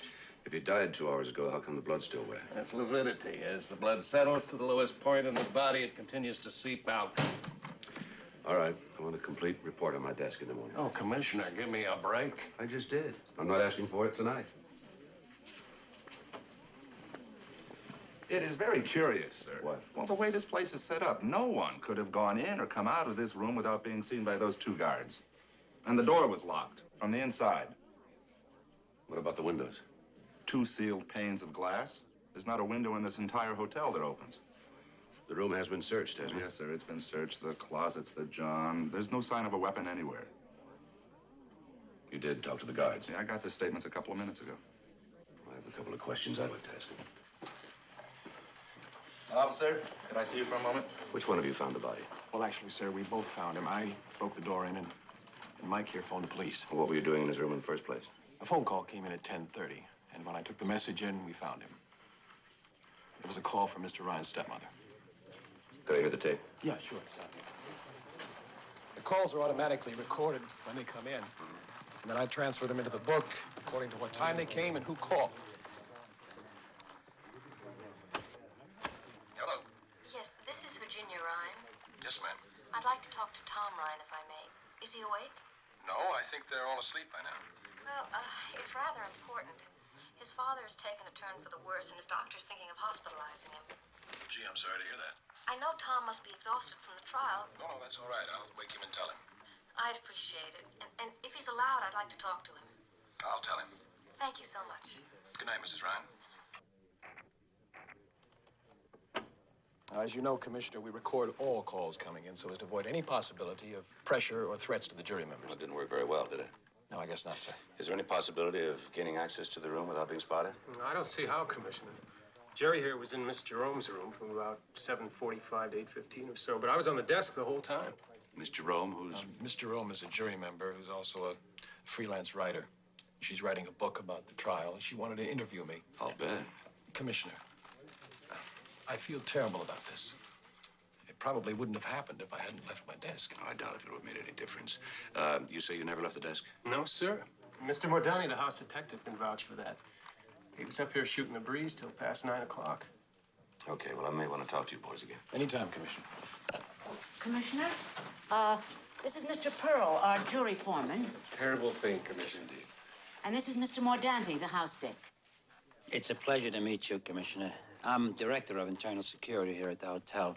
If there's anything I can do for you, anything at all, anything you want to know, please call me, okay? Nino Mordanti. Mordanti. That's very kind of you, Mr. Mordanti. Mildred, will you be all right? Commissioner, can't I come home tonight? You're an impaneled jurist, Mildred. Well, can't you get me unpaneled? I mean, somebody could get killed around here. Somebody did get killed around here.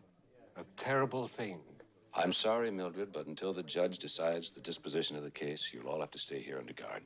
A lot of good that'll do. You got nothing to worry about, Commissioner. Mildred is in the best of hands. Your concern, my concern. Mordanti protects. It's a very personal motto. I appreciate that, Mr. Mordanti. Think nothing of it. No, he won't. Mildred, try not to worry. I'll have guards posted in and outside of this hotel all night, even up on the roof. You'll all feel perfectly safe, I promise.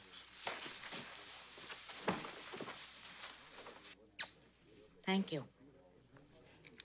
You know that if you were 14 inches taller, I could go for you? Yeah, and if a frog had wings, he wouldn't bump his keister when he jumped off a log. Yeah. Well, good night, Mildred. Mr. Pearl, Mr. Mordanti. Commissioner. I know. A terrible thing. Terrible. Commissioner. Commissioner, you were right. I've just been talking to some of the other jurors, and I think we have found a motive for murder. What's that? Well, according to them, the first vote that was taken in the jury room, Mr. Ryan was the only person who voted guilty. Well, if that's a motive, then either the jury room was bugged by somebody on the outside, or one of the jurists killed Tom Ryan. Well, I'll have that jury room checked for a bug tonight, sir. Thank you.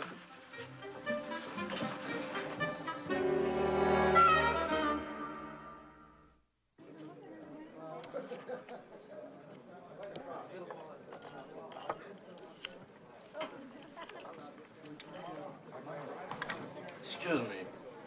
Ever been to Seattle? No, I haven't. Oh, you have to come up there as my guest.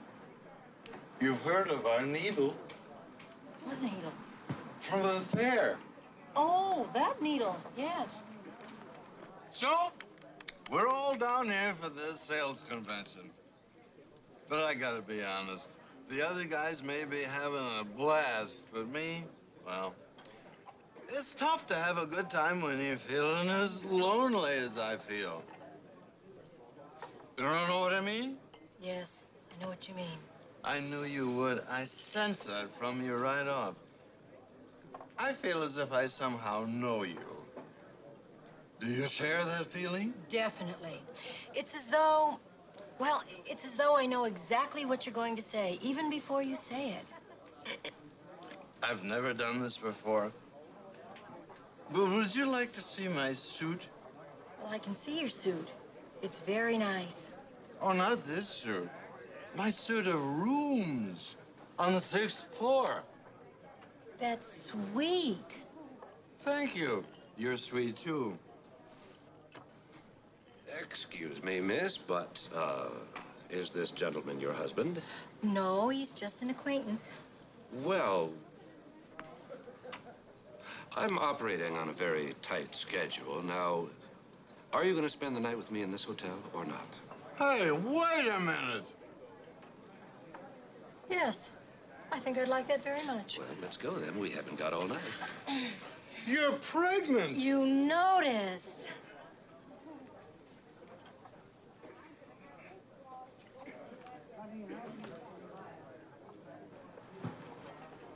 Oh, Commissioner, I'm glad I caught up with you. Well, I came in your car, and my car's back in your place, so could you give me a lift? We're just leaving. Hey, Mac, He knows your name. I just wanted to tell you, you got a lot of nerve taking advantage of a lady in that condition. Well, actually, I'm the lady's brother. Oh, yeah, sure. And I'm Bernini Mussolino.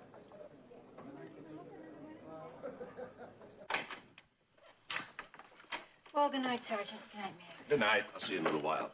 We're going to have a little snack. Come on, Charlie. Okay.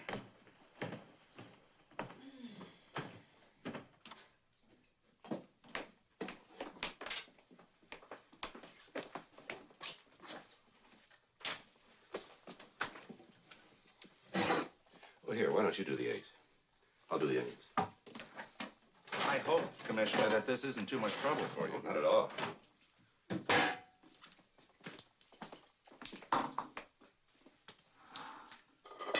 Sir, do you think that this murder and the attack on Mildred last night are interrelated? Oh, I don't think so. Could be. Well, this is not going to be an easy case. I know. In fact, I've never seen anything quite like it, sir. According to all the available evidence, it didn't happen. There was no way. I know. All the doors locked from the inside. There was always a guard on duty. None of the rooms connect. I know. Do you think Luke Johnson did it? It's doubtful. Because if he knew Tom Ryan voted guilty, he'd know that the other 11 jurors voted not guilty. He'd also have to assume that the odds would be in favor of an eventual acquittal. And a murdered juror would probably result in a mistrial. And I don't think he wants to go through all that again. And it was someone else. Someone who doesn't want to see Luke Johnson back in uniform this season. For any other season, for that matter. Oh, sir, don't feel so bad. It isn't hopeless. I'm crying because I peeled an onion, not because I can't solve the case. You mean you can solve the case? I didn't say that. Charlie. Yes, sir?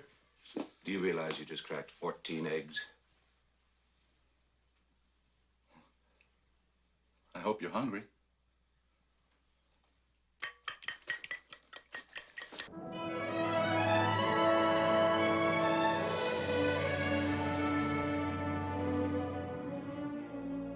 After carefully weighing the alternatives, I feel there is no choice but to declare a mistrial.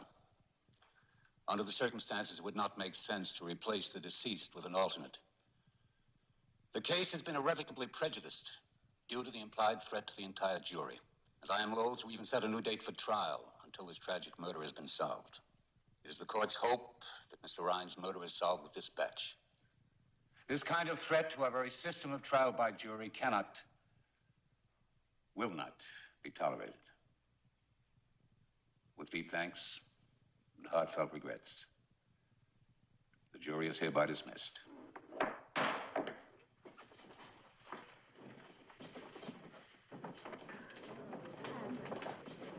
Of course I'm upset by last night's murder. What are you going to do now? Are you kidding? What can I do? Whatever happens, there's no way I'll be able to play out the rest of the season. Will you appeal to the commissioner of football? The commissioner's office has made it quite clear that under no circumstances will Luke's suspension be lifted until this entire matter has been resolved. Now, gentlemen, if you'll excuse us. Could I ask one more question?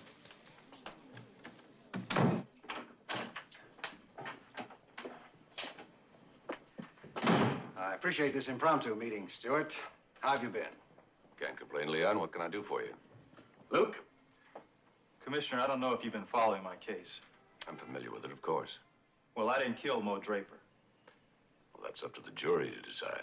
I know that. But the way it looks now, unless this new murder is solved, and fast, I'm finished in the pros. You were suspended, not banned. Well, Luke's lost a half season already. Stewart, he could wind up losing a whole year. A running back, if he's lucky, has maybe 5 or 6 years before some faster, stronger, tougher kid comes along and bumps you out of a job. I've never begged for anything in my life before, but I'm begging you now. Please catch this guy, fast. According to your statement last night, you were home all evening. That's right. But you can't prove it. No, sir, I can't. But I'm asking you, if it was you on trial, and you had every reason to believe the jury was going to acquit, would you kill the one guy who was voting against you? How did you know he voted against you? Well, that's my fault, I'm afraid, Stewart. You've been there. You get so you can read a jury, and I knew Ryan was going to give us some trouble. Well, I told Luke as much. I guarantee you, Commissioner, you catch the guy that killed Ryan, and you got the guy that killed Mo Draper. Well, needless to say, Luke, I intend to get to the bottom of Mr. Ryan's murder. No matter who gets hurt. Okay. Now, we better take off, Luke. Okay. Thank you for seeing us, Stewart.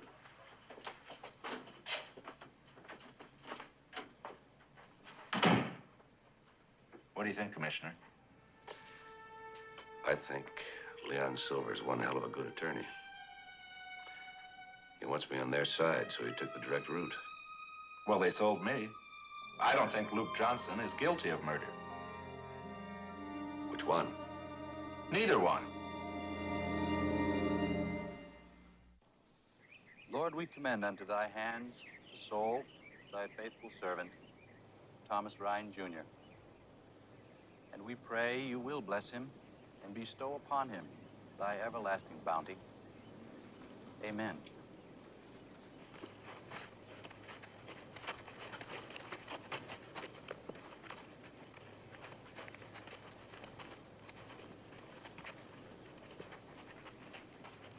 Mrs. Ryan, I'm Sally McMillan. I'm Mrs. Ryan. Oh, I'm sorry. That's quite all right. You must be Stuart McMillan. I wish we were meeting under less tragic circumstances, Mrs. Ryan. Thomas?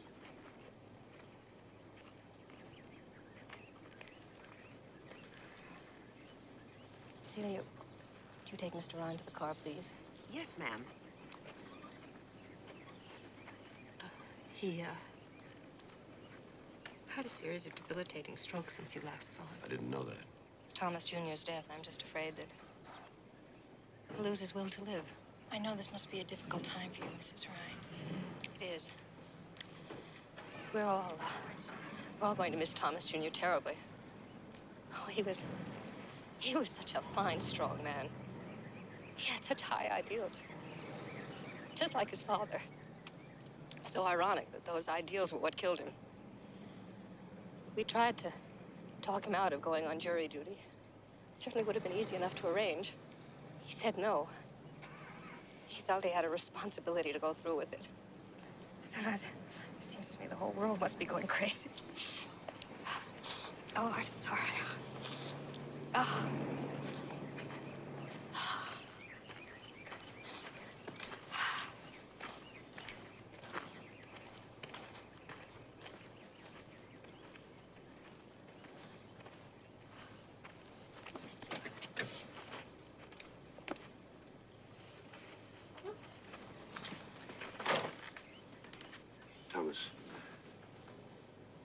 were a fighter.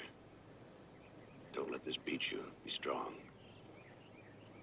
Mac, I don't know how much longer I have. Find my son's killer before I die. I want justice. I'll do my best, Thomas. I promise.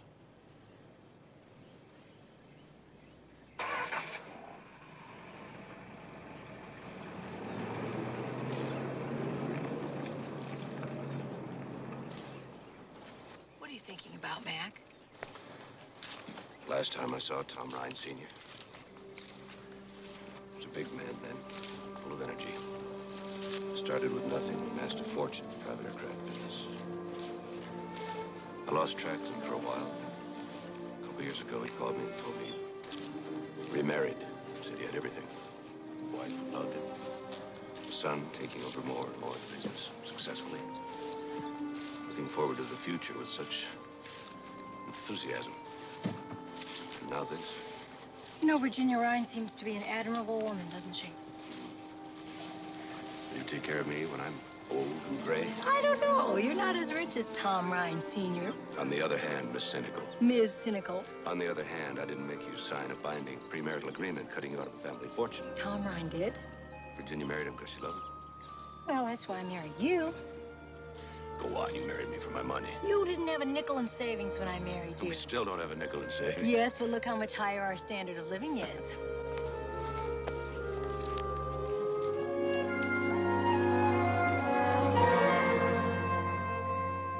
This thing was jammed with breadcrumbs. Ought to work now. What about the dishwasher? Well, the starter button's busted on that. I'll go to work on that tomorrow. Mildred, you're fantastic. I'd like to think so. Evening, ladies. Hi, Commissioner. Listen, I have a roast beef sandwich waiting. Would you like to have it? I'd love it. Mildred, it's good to have you home again. Oh, it's nice to be had, Commissioner. Well, this was delivered by messenger. It's the Luke Johnson trial transcript. It's awfully fat. 1,028 pages. They have the Classics Illustrated version. You can always wait and see the movie. Hey, Commissioner, you remember that house Dick Mordanti? Mm-hmm. Well, you should hear some of the cockamamie ideas he has about this case. I know. He called the office 3 times today. Yeah, we started to call here, too. At this point, I'm ready to listen to anybody. That's tough, huh? I'm stymied. Nothing adds up. He's asked me out to dinner tomorrow. Dinner, huh? Well, I know he's not exactly a brain trust, but who am I to turn down a freebie, you know? There's one thing I don't understand. Why the gun never turned up. Which gun?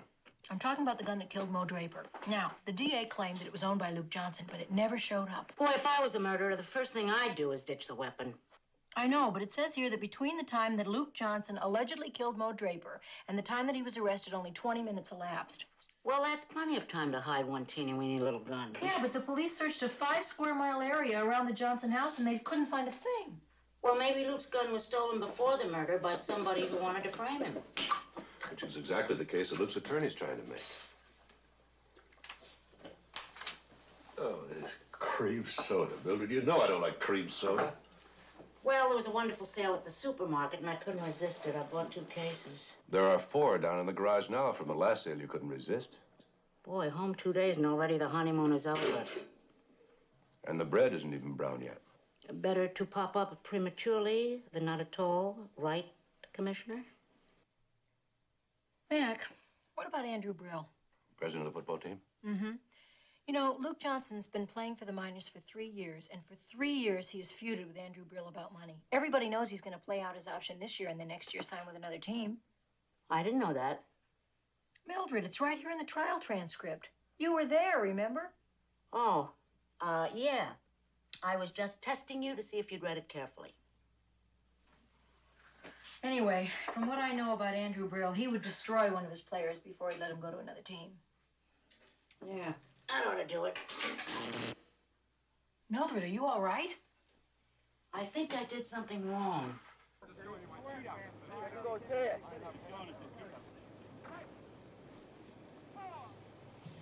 Thanks.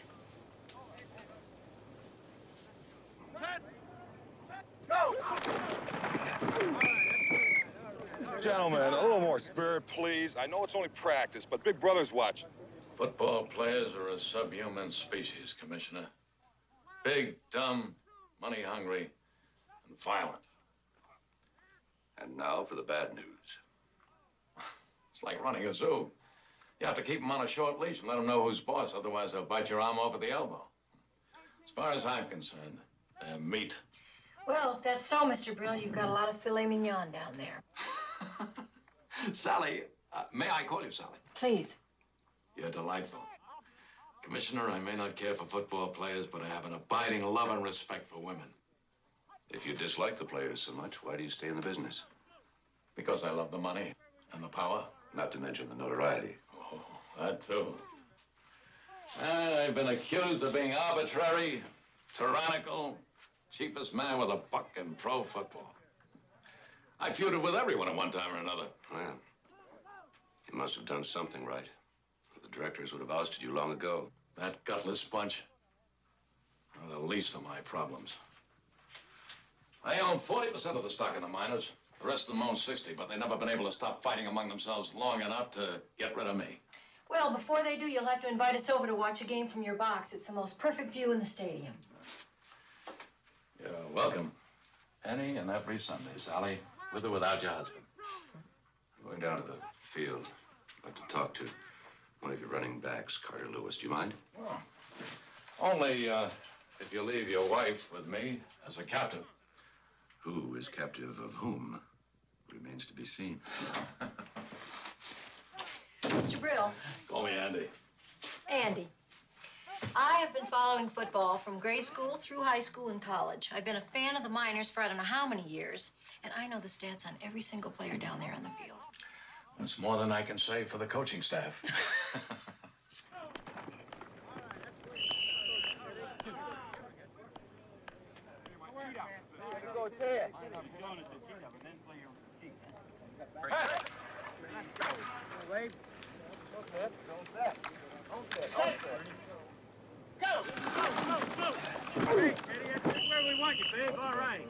Mr. Urbanowski? Yeah, who are you? Police Commissioner McMillan. Oh, how you doing? Nice to meet you, sir. Likewise, Mr. Urbanowski. Just call me Coach. Everybody calls me Coach, even my wife.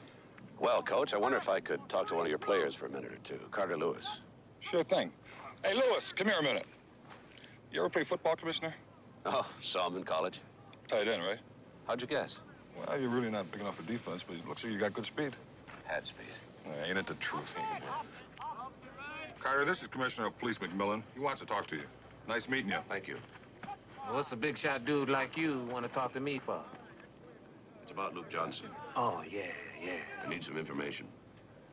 Well, I'm sorry, Jim. I don't know nothing about nothing, you know? I've done some research on you, Mr. Lewis. No fooling. No fooling. Phi Beta Kappa at North Carolina. Master's degree in speech therapy. Save your act for Howard Cosell. It's just that I'm tired of being bugged with questions about Luke Johnson. You know, I just want to be left alone. I've got 2 murders on my hands, Mr. Lewis. It's not my job to leave people alone. Yeah, well, I've got my hands full trying to hold on to my job. You were second string until Luke Johnson was suspended, is that right? So what? Well, if you were acquitted, you'd lose that job suddenly that you're trying so hard to hang on to. Man, you are really something. I already know where you were when Mo Draper was murdered. Can you verify your whereabouts when Tom Ryan was murdered? Well, I'm in training. I went home early and I went to bed. No, I can't prove it. Besides, I don't have to. As far as I'm concerned, I am the starting back for the San Francisco Miners. And if Luke Johnson were to come back tomorrow, he would have to win the position from me. And you know, I just like that fine. Because I think the guy is overrated. And I'd like nothing better than a chance to prove it. Well, it's academic at this point anyway, isn't it? As long as Luke Johnson's a suspect, you don't have anything to worry about. I don't have anything to worry about anyway. Everybody knows he was going to play out his option and quit the team this season. Look, I've got work to do, man.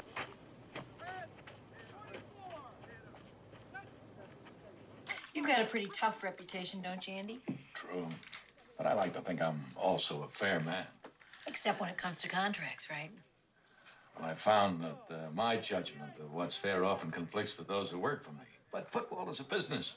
And like other businesses, you have to remain cost-conscious at all times. Do you renegotiate the contracts personally? No, I let my general manager, Buddy Stone, do that. But general managers are a dime a dozen. If they don't toe the mark for me, they're out. Ready, Sally? Uh-huh. Hi, Commissioner. I was telling your wife. This Sunday, I insist you come as my guest. Oh, thank you. We'd love to. And, Commissioner, if there's anything I can do to help you with your investigation, let me know. I'll do that. See, whatever my personal feelings toward Luke, I do have a sense of justice. And if he's been wrongfully accused, he deserves to be cleared. Andy, Oh, excuse me. No, come in. Mrs. McMillan, Commissioner McMillan, this is Buddy Stone, my general manager. How do you do? This week. Always keep them on their toes, huh, Sally? Only way to run an airline.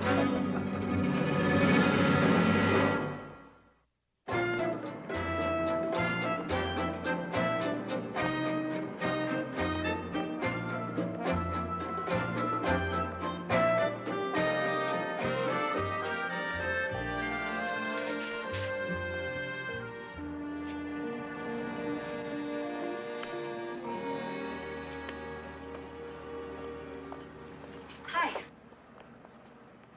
Gee, that looks nice. Oh, thank you. You in the business? No, just an avid window shopper. Well, I'm almost through here. Can I show you something in the store? Are you Lena Johnson? Yeah. To be very honest with you, I just wanted to ask you a few questions. I should have known. Reporter. No, I'm not. My name is Sally McMillan. My husband's Stuart McMillan. He's the commissioner of police. Well, Mrs. McMillan, I don't mean to be rude, but I have nothing to say to you. I don't believe that Luke killed Mo Draper. I know that if we can solve the murder of that juror the other night, that maybe we can prove it. We? Well, I take an active interest in my husband's work. My husband thought I took too much interest in his.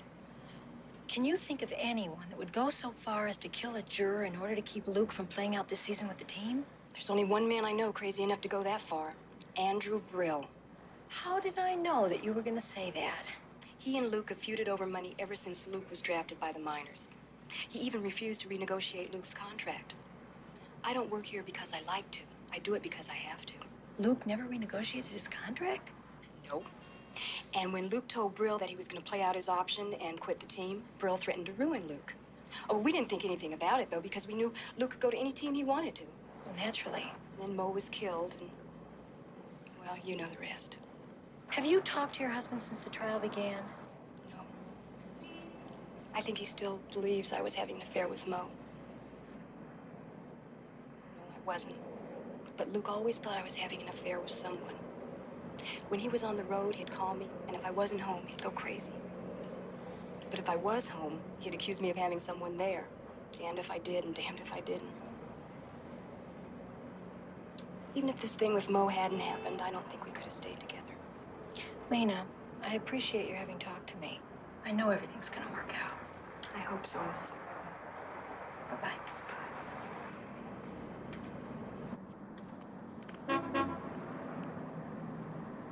How many times have I told you? You know, it never ceases to amaze me. What's that? Every time I want to talk to somebody, you always beat me to the punch. Pure coincidence. Ha! I was walking on my way to lunch, and I just happened to bump into Lena Johnson. In a window display? Do you want to know what she told me or not? Why, yes. She and Luke are absolutely broke. Paying Leon Silver's attorney fees would break a lot of people. Before that, Andrew Brill flatly refuses to renegotiate Luke's contract. That's why Lena's had to keep working to make ends meet. Either Leon Silver has taken Luke on as a charity case, or somebody else is footing that bill. From what I know of Leon Silver, he wouldn't pay a jaywalking ticket for his mother. So much for charity. Boy, am I hungry. Do you want to have some lunch? Yeah, I know a neat hot dog place right down the road. I have told you so many times that stuff is terrible for you. Let's go to Clean Mind, Clean Body. A gymnasium to eat? It's a health food restaurant. It's terrific. Yup. What are you doing after lunch? I'm going shopping.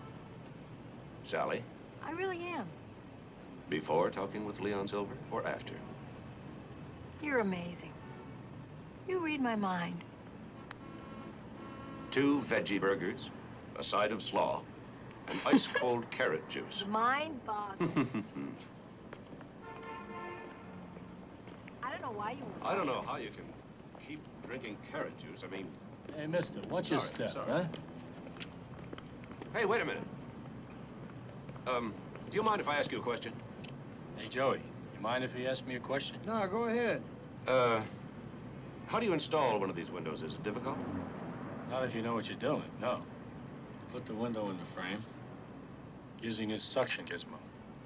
Seal it up around the edges, pull the gizmo. And, you remove the window the same way? Yeah, sure. Uh-huh. I see. Well, thank you very much. Anytime. Hey, listen, just take a card, just in case you need Oh, some window. no, that's okay. Take it, I'm telling you. You never know when a window might break on you. Yeah, just a second. Hold this a second. Here. Here, hold that. Joe, give me a card. I'm all out. Again? Come on. Do you believe this? Come on. Thanks. Yeah, thanks. Here you go, pal. Do you want to take this first? Yeah. Yeah. Here you go. Thank you. Anytime. Anytime.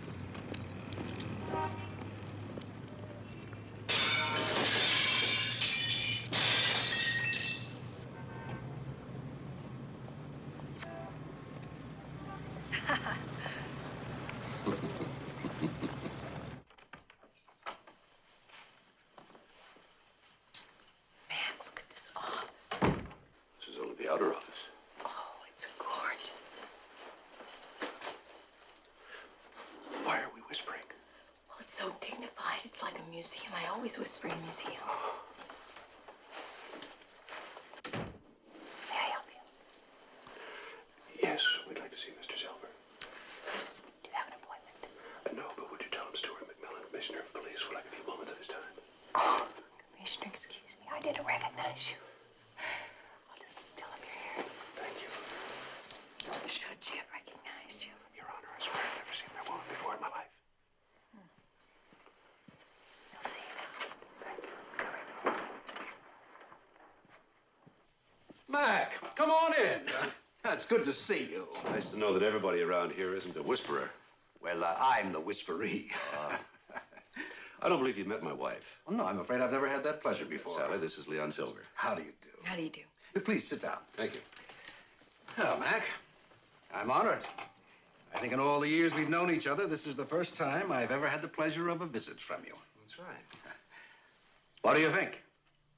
Very nice. I think it's one of the most beautiful offices I've ever seen. Why, thank you. Please feel free to look around. I think it will. I am rather proud of it. It's taken me years to get it just right. Oh, I've just had lunch. Can I order you some? No, thank you. We've eaten. Well, is this a purely social visit, Stuart? No. I thought as much. What can I do for you? Who's paying you for Luke Johnson's legal fees? Well, you might say that I'm representing Mr. Johnson out of a love for the game of football. I might, but I won't. Well, I don't suppose there's any reason for secrecy about it. A good part of the tab is being paid by Buddy Stone, the general manager of the team. And the rest is in the form of an IOU signed by Luke Johnson. Isn't Stone's generosity a bit excessive? I mean, what was Luke's announcement of quitting the team? Well, I've known Buddy Stone for years, ever since his playing days with the Bears. And he's the only friend the players have. At best, Andrew Brill's attitude can be described as contemptible. Why does he stay with Brill? That's a good question. I've advised Buddy to quit many times, but he's concerned with the players' welfare, both on the field and off. And I might add that without him, there'd be mutiny on the team. You said that Luke signed an IOU. Yes, that's right. Payable when he's exonerated. You must mean if he's exonerated. Oh, he will be, my dear. He will be. I haven't lost a case in years.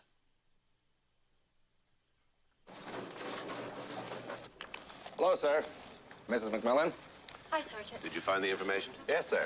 The windows of this hotel are washed on a continuous basis, and they have a permanent electrical scaffolding up on the roof. Is that how Tom Ryan was killed? I don't know, but it's worth looking into. You ever ridden up on a scaffolding?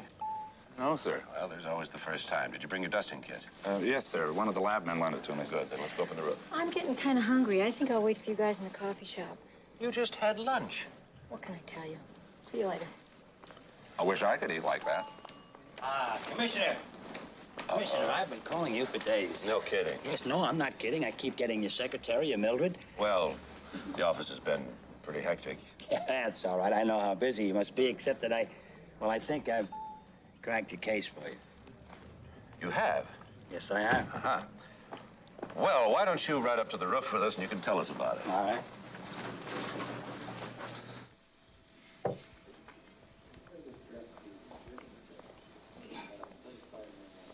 Decide what you want, miss?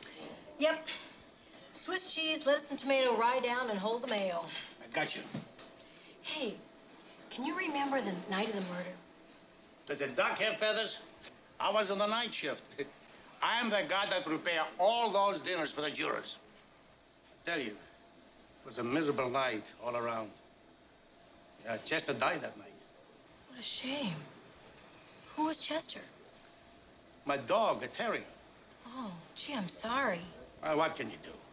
He was an old guy. He led a good life. He had his own bed.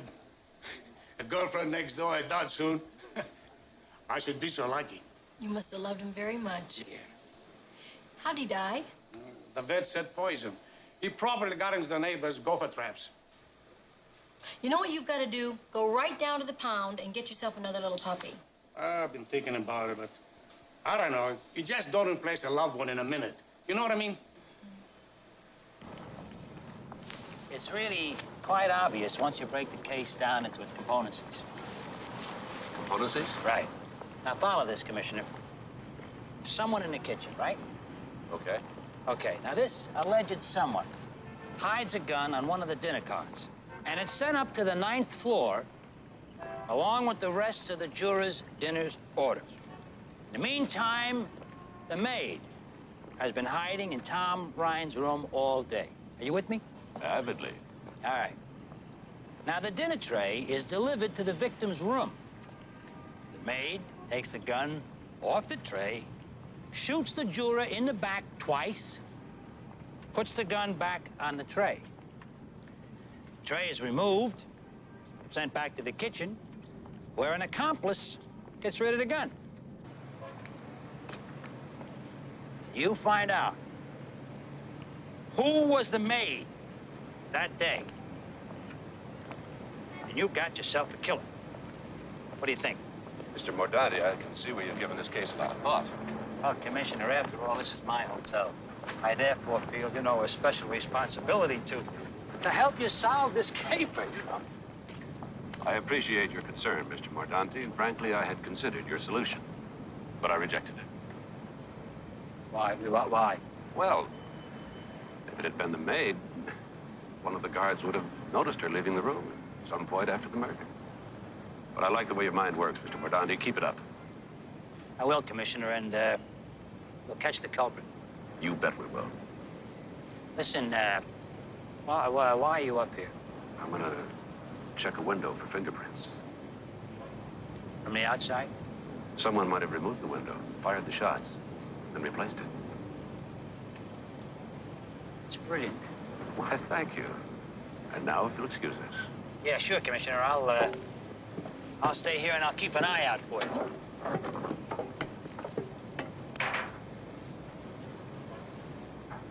You know, Commissioner, I was a window washer's apprentice once. Oh, yeah?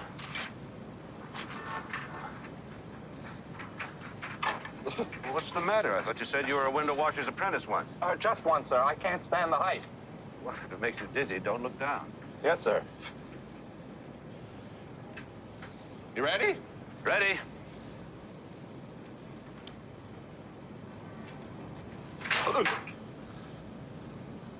Why are you stopped? Here, let me do it.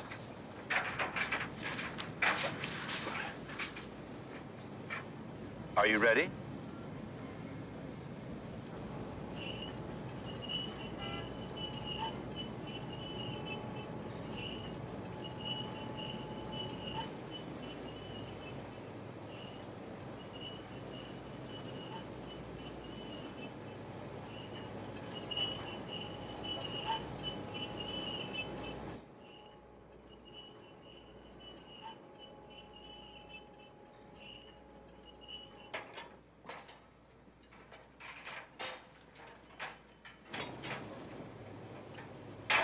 Commissioner? Yes. There's an open suitcase on the bed there. So what? Well, I feel like a voyeur, sir. I mean, What if someone were to come into the room, sir, and Just see us out concentrate here? on the window and forget what's inside. Yes, sir.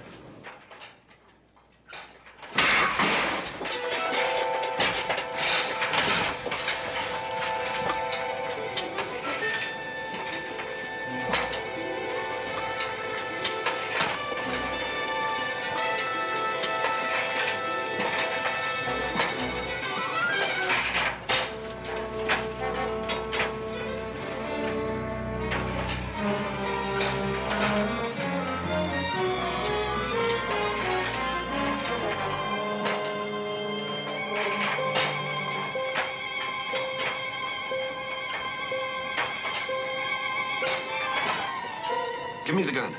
I'm praying, sir. Give me the gun. Never mind praying.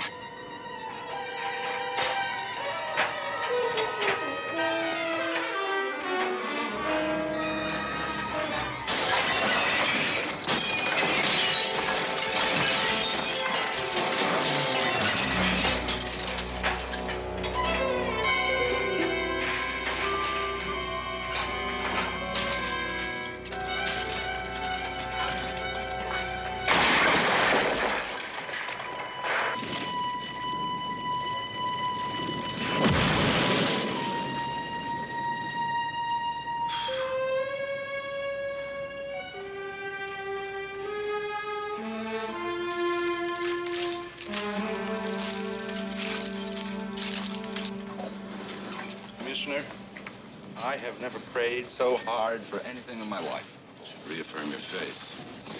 Your prayers were answered. Not exactly, sir. What did you pray for?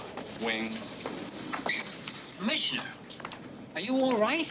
More or less. Hey, I feel awful about what happened. He feels awful. Hi, what happened? Well, someone slugged me in the back of the head, and when I came to, I looked over the edge and I saw the scaffolding all over the courtyard. Are you guys all right? We're fine. I don't suppose you got a good look at the guy who slugged you or anything. No, I didn't see him. I was looking over the edge at you and at you, and suddenly I was out cold. Well, then it was no accident, sir. We are stepping on a few toes with our little investigation. Unfortunately, the toes are stepping back. Mac, were you able to find anything up on the window? Well, if there was anything, it's destroyed now. We had to break the window to get back into the building. This hotel is jinxed. People are murdered, attempted killings, dogs dying. I'm telling you, we've got to get out of this place. What does that got to do with it? I was just down in the coffee shop, and the cook was telling me that his dog died of gopher poisoning the same day that Tom Rind was murdered. Now, isn't that sad? Sally, Enright and I were almost killed a few minutes ago. That's sad. Let's go.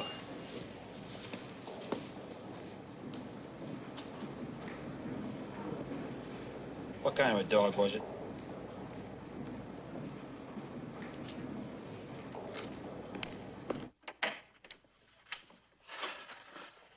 I think I would like to have a drink. Mildred! Mildred! Going to the movies. Oh, are there any phone messages? Oh, no, let's see. I'll get your drink. This is the McMillan domicile. Mildred speaking. No one is home at the present time. If you want to leave a message, please wait for the little beep. This is Virginia Ryan calling. I'd like to speak to the commissioner at his earliest convenience, please. I can be reached at 555-3124.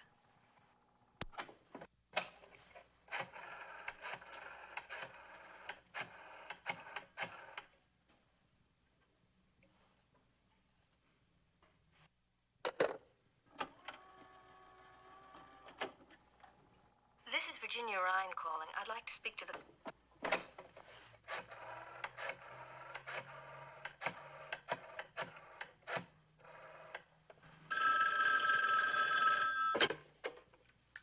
Hello? Mrs. Ryan, this is Commissioner McMillan. Commissioner, thank you for returning my call. I just thought that you should know my husband's had another stroke. I'm sorry to hear that, Mrs. Ryan. How is he? Well, they've taken him to the hospital, and he's resting comfortably, but at this point, they don't know how serious the damage is or if...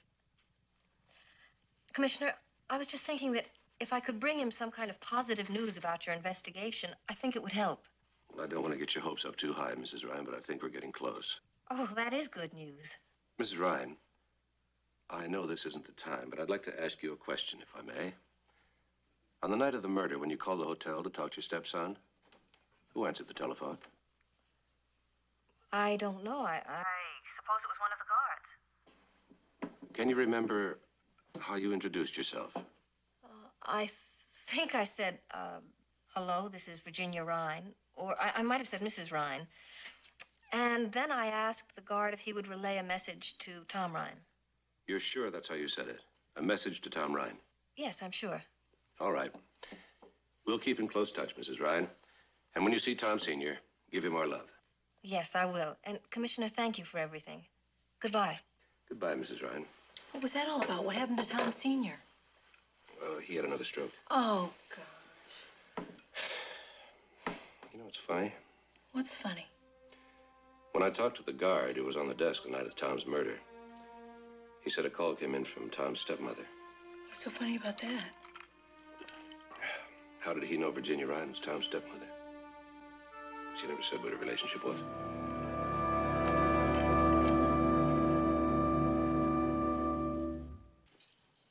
Well, I remember taking the jurors' dinner orders and then phoning it down to the kitchen. And when the dinners came up, I distributed them while Mike kept watching the corridor. Then what? Well, then after dinner, we collected the trays and sent them back down to the kitchen. And then most of the jurors turned in for the night. And then you spent some time in Miss Jerome's room. Well, yes, sir. But only half an hour. She's a writer, and she wanted to interview me in depth. And after your in-depth interview, what did you do? Well, then I relieved Mike at the desk, and about 10:30, a call came in from Mr. Rhine's stepmother. And I took the message You did down. it again. I did what, sir? How did you know she was Tom Rhine's stepmother? You see, Jerry, we listened again to the tape of that call, and nowhere on it does Mrs. Rhine refer to herself as anything but Mrs. Rhine. If you were going to assume she was anything at all, why not his wife? Or his real mother? Why his stepmother? Well, as you know, Commissioner, during a long trial, the jurors are kept pretty much from any outside contact. And they tend to get pretty chummy with each other and with the guards, just to keep from going bananas. So since we are the only ones they're allowed to talk to, you get to know them pretty well sometimes. As, say, with Miss Jerome. Well, you know, sir, the fact is that Tom Rhine was a good guy. And we just sort of struck up a friendship, that's all. I knew all about him and vice versa.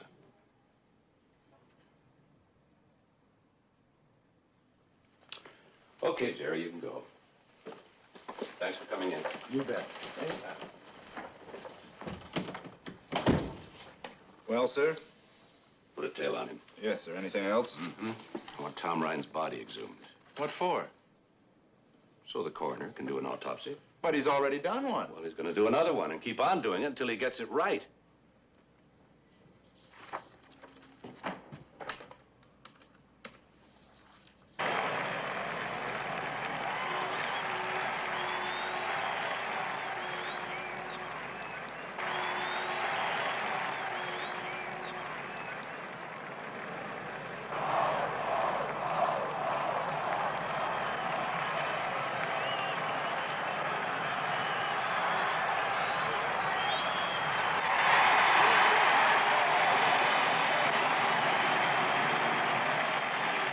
Another touchdown. This has been a very lopsided game. Unfortunately, the miners are on the wrong side of the lop.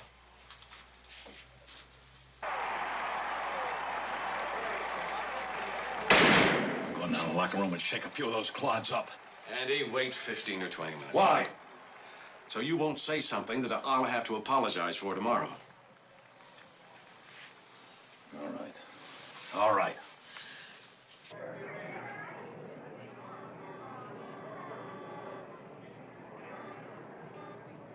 Commissioner, I won't be too long. Why don't you and Sally wait for me and we'll go out for dinner together? Fine. On us. Thank you. Buddy, entertain my guests for a while.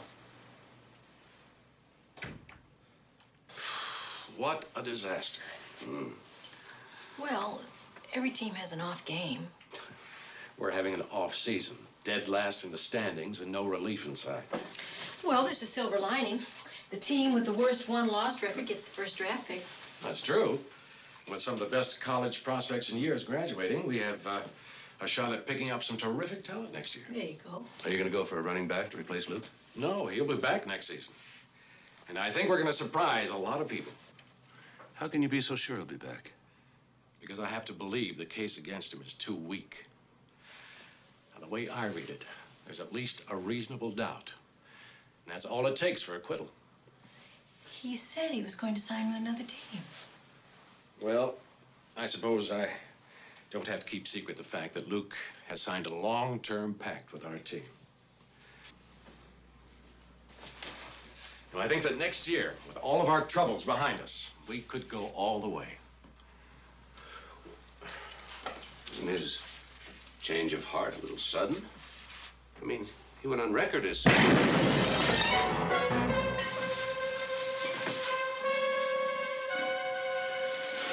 Everybody stay in here.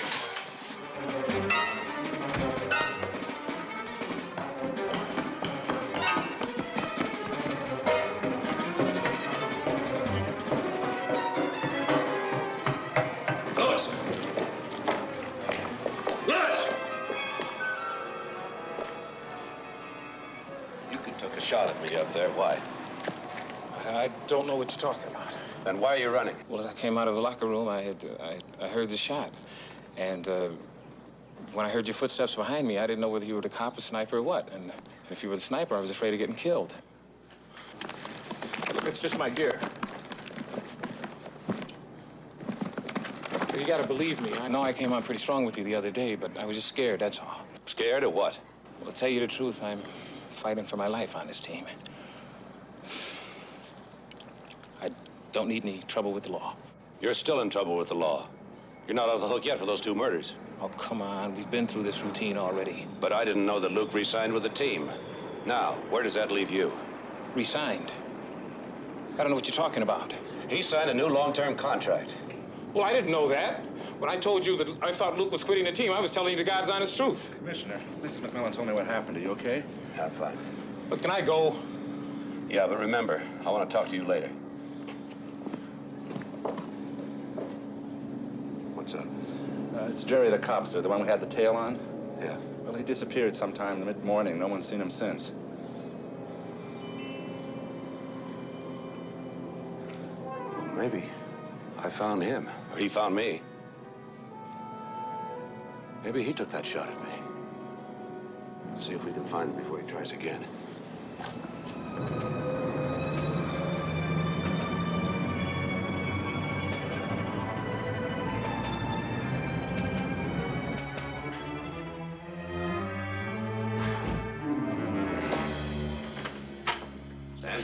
Well, Commissioner, when you're right, you're right. We blew it with this one. Nobody's perfect, Sam. I am, Commissioner. Usually. Usually perfect? It's like saying slightly pregnant. What did you find? Well, as you suspected, this guy was poisoned. We didn't find it. You didn't find it because you didn't look for it. A man has got 2 bullet holes in his back. It doesn't occur to us to look for poison. How many times do you need to kill a guy? What kind of poison? Of all things, Amanita muscaria. I flunked Latin in high school. Oh, so did I. It's poison mushroom. Extremely toxic, even in minute amounts. Always fatal. Slow or fast acting? Oh, slow. He could have ingested it and gone to bed and died in his sleep. See, this particular poison, it's practically undetectable unless you run very specific tests on it. And as I said, you know, with the 2 bullet wounds in his back... His dinner was poisoned. Must have been. How'd you tumble to it? Scientific deduction, Sam. My wife was talking to a short-order cook in the hotel whose dog was poisoned the same night he was. You think the killer was the cook? No, I figured he fed his dog food scraps from the hotel every night, and the poison that killed the dog was probably the poison that killed Tom Ryan. Excuse me. Yeah. Just a minute. Commissioner, for you. Thank you. Hello? Yeah, Charlie. He what? Oh, terrific. All right, I'm on my way. Anyway, Commissioner, if you find the guy who served Tom Ryan his dinner, you found yourself the killer. Not necessarily. The guy that served Tom Ryan his dinner is in County General. They found him an hour ago in his apartment, shot 3 times in the chest. Is he gonna pull through? Chances are dim to none. Well, I hope he makes it. Boy, so do I. Because I am so loaded with bodies now, I can't see straight.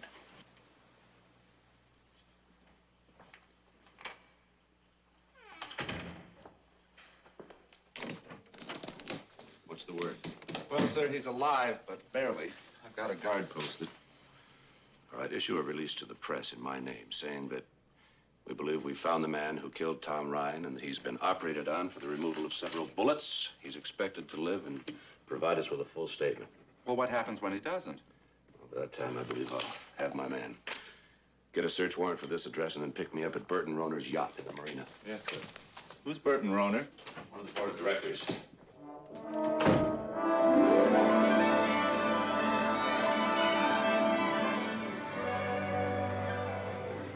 Andrew Brill is hanging on to the presidency of the miners by his fingernails. According to him, your board of directors hasn't been able to get rid of him. True. He got us all going at each other's throats. Before you knew it, any unity there was went down the drain. And now? Well, there'd been tremendous sentiment on the board to get him out. And when Luke announced his decision to quit, that really nailed it down. If Luke had been acquitted, Brill would have been out on his own can, since the contract Luke finally signed was conditional on Brill's removal. Of course, now that Luke's future is very much in doubt again, the boards are beginning to waffle. In other words, if Luke goes back with the team, Brill is through. Basically, that's it. Aber jetzt ist niemand zu Hause. Do you speak English? Nein, sprechen Sie Deutsch? No zu Hause. Entschuldigen Sie mir bitte die Störung, meine Dame. Kann ich die Haussuchungsbefehles haben? May I have the search warrant, sir? Aufgrund dieses Haussuchungsbefehles dürfen wir dieses Haus durchsuchen. In Ordnung, wenn Sie müssen. Danke. Bitte.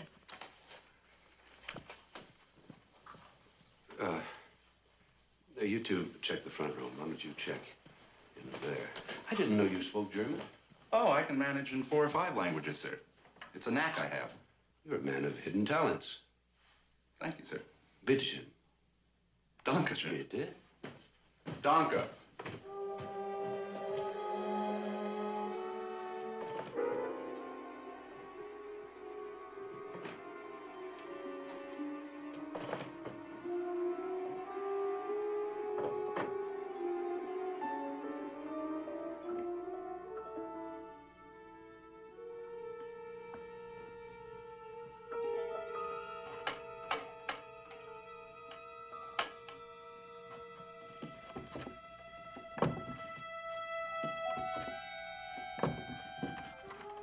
And right.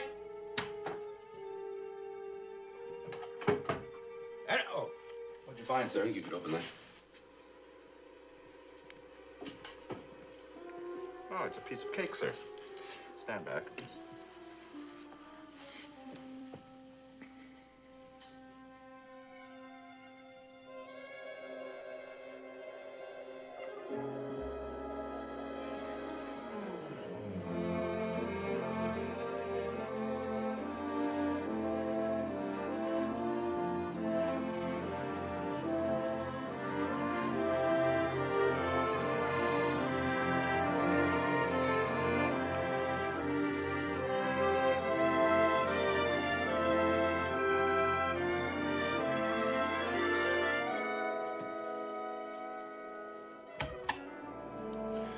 Is amazing.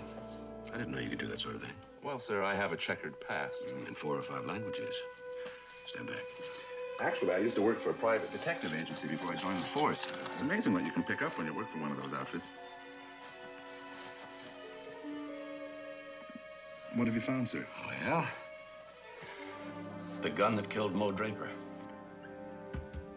The housekeeper said that her boss is out at the football stadium. Let's go.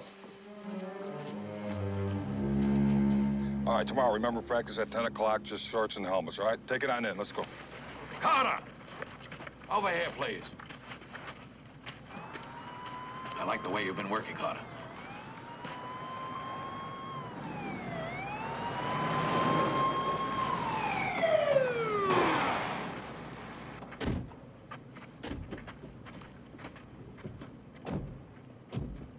Hey, what's going on?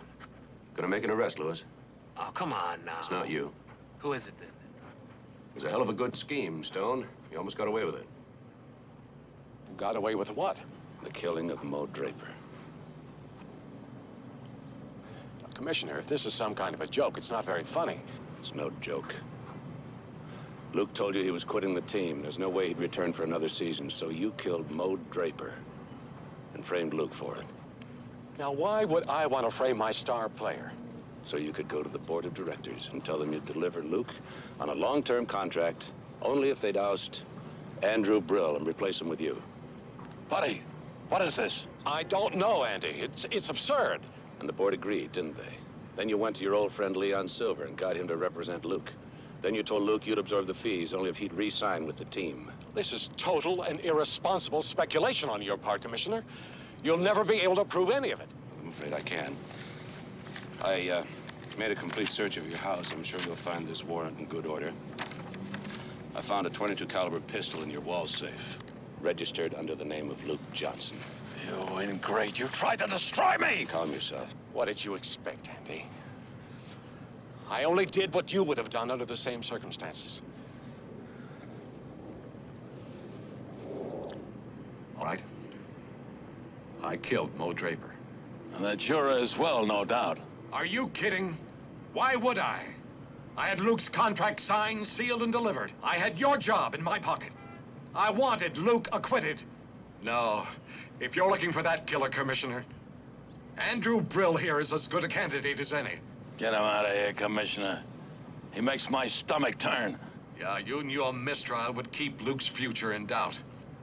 So with him gone, you could probably hang on to your job, I can account for every moment of my time the night he was killed. You want to arrest me, be my guest. But you damn well better have a case. Take Stone in and book him.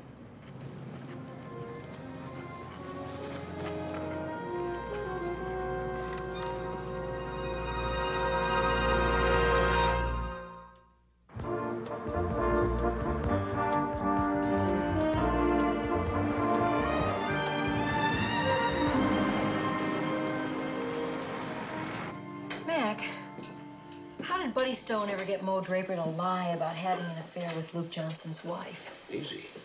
Probably offered him money or a lucrative no-cut contract. How? Then when Luke threatened Mo, Stone killed him. With Luke's gun, which he probably stole from Luke's house somewhere along the line. Yeah, but if Luke was found guilty, then Stone's whole plan went right down the drain, right? The case against him was circumstantial, with no murder weapon as evidence. And all a lawyer of Silver's caliber had to do was establish reasonable doubt in the jury's mind. Which he did with the exception of Tom Ryan. And Stone would come out of this whole thing a hero. He provides Luke with the best lawyer in the business and guarantees his services to the team for 5 years. Commissioner, how did you know that Stone kept the gun? Well, why get rid of it? If he ditched it, it might show up somewhere along the line, and that would convict Luke. And that's the last thing Stone would want. Well, it's nice to know Luke's off the hook. But if that guard Jerry dies before talking, well, then you're not any closer to solving Tom's murder than you were before, right? I still say you're both forgetting Andrew Brill. Well, he had a motive, but he also had an ironclad alibi. Well, now, if he hired Jerry to do the thing for him, an alibi doesn't have any meaning. Tell that to the judge. So, Tom was killed because 11 people voted innocent and 1 person voted guilty. But how could Jerry have ever known that Tom was the only one to vote guilty? 10 voted innocent and 1 guilty. What? What did you say? Well, I never did make up my mind about how I was going to vote, and then they started arguing with Tom, and they never got around to me. Mildred, how would you have voted? Oh, Mrs. McMillan, that's between me and my conscience. Mildred, you're sensational. Yeah, I know. I was always good with machines. No, I'm not talking about the dishwasher. You just told me who killed Tom Ryan. I told you who killed Tom Ryan. You told me who killed Tom Ryan. Mildred!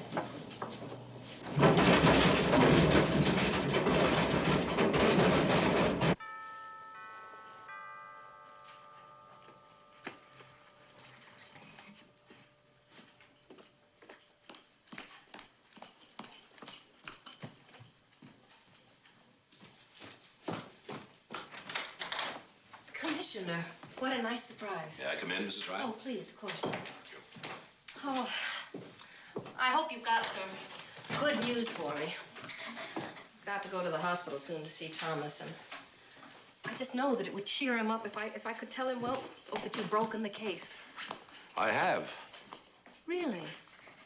That's wonderful. Who killed my stepson? Jerry, one of the guards, by poison. Frightening. Please, won't you sit down? Thank you. Do you know why he did it? No, I don't know why. Maybe money, maybe it was a lot of things. But I do know who put him up to it, Mrs. Ryan. You. Why on earth would I kill my own stepson? Money. Oh, Commissioner. I signed a premarital agreement with Thomas before we were married. If he dies, I get nothing. You do if there's no one left to inherit the money. Kill Tom Jr., you win by default. You know that killing him during the jury's deliberations would immediately throw suspicion on those involved in the trial, especially when you arranged to have my housekeeper attacked first. I have never heard anything so bizarre. Now, you know that I was at home the night Tom was killed. You even got a phone call on tape to prove it. Jerry was quite a ladies' man. It wasn't too difficult to seduce him, was it? What did you promise him? Was it money? Marriage?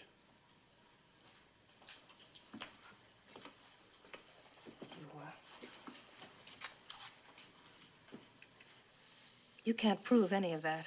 You know, I wouldn't have come if I didn't have proof. Jerry told me the whole story. He couldn't have. Would you like to come to the hospital with me and see?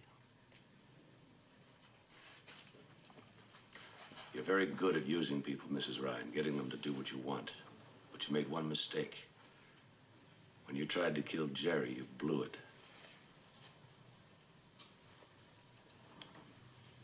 Commissioner, you know what I wish? I wish that you had stayed out of it.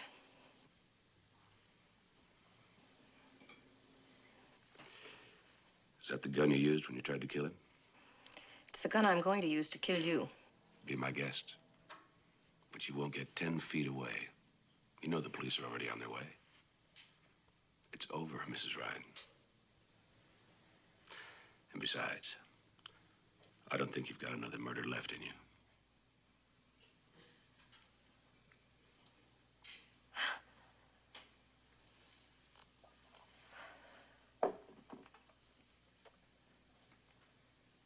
How did you figure it out? That first phone call, it wasn't just that Jerry knew you were Tom's stepmother. He had an explanation for that. You told Jerry over the phone that Tom Sr. was gravely ill, and you wanted to let Tom know. Jerry said he'd tell him right away. But you said you wanted to talk to Tom, and that always bothered me. Because you both hung up after the message. And I kept asking myself why. Unless you both knew he was already dead.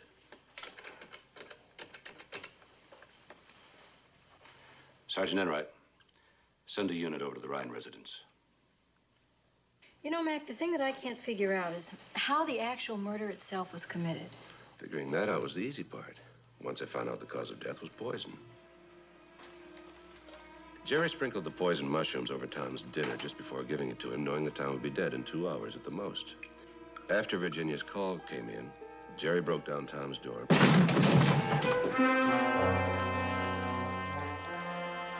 He's been shot.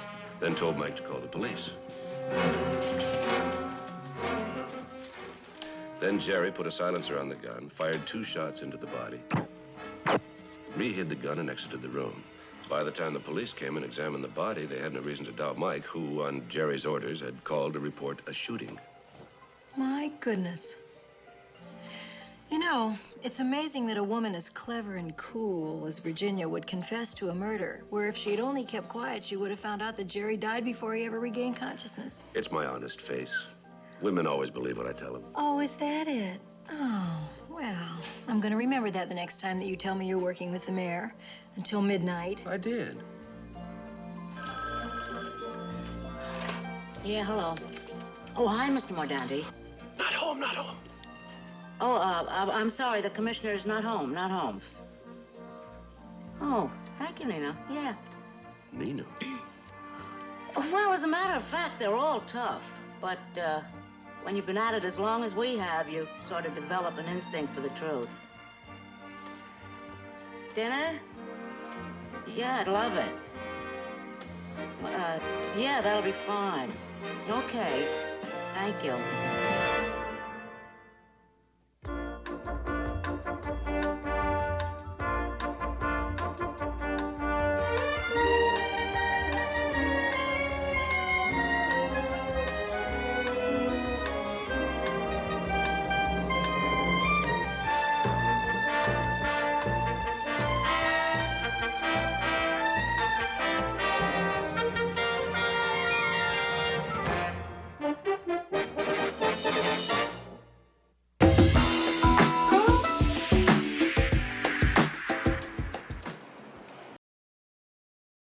Mustang mui trần Vinh 87 à? Đây à, 88. 46 à? 49, 50, 51. Lưu record này. Hồi trước cũng 51, nhưng 51 một tẹo. Ui. Đây rồi, quyền trượng của tôi. Phải thua á? Bài này phải thua. Đã xét tôi phải thua. Quyền trượng của tôi, xin cảm ơn. Rồi xong.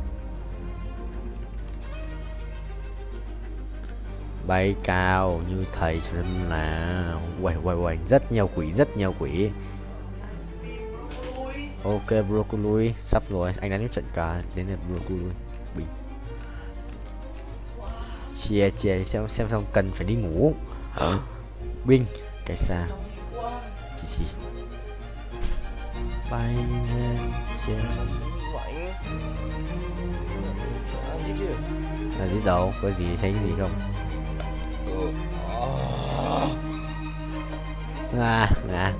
Nó không ra mắc file được rồi. Chắc ra cách xa không ra mắc file đâu. Thầy sẽ lái binh chia linh. Cái bay 400 lap ở Go 2, thầy đang cày tiền để rebirth lên 7. Nốt lần này lên 7 đã quay về Go 3. Thầy bay tốc độ mà ác ma ác quỷ. Wow.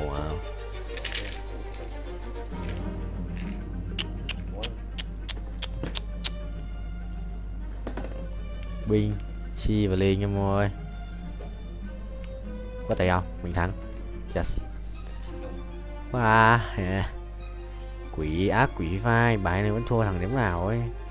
Thằng nhà chữ Trung Quốc. What the hell. Thuật sĩ tiến hóa tự nhiên á. Chúng ta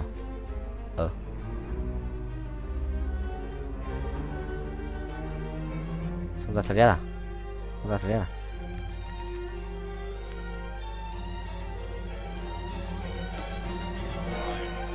Đợi anh em chết mà.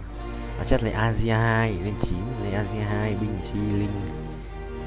Anh ạ. Chết 7 ra xét mà. Vừa lên chết 7 phát ra xét luôn. Hiểu. Bây giờ anh lấy cái phòng hộ này cho tiền hay anh ngồi zone hết đến 50 tiền, còn 50 tiền thôi mà anh là còn hơn 60 tiền nhé. Tiền ra xét rồi xong, tất cả dừng lại.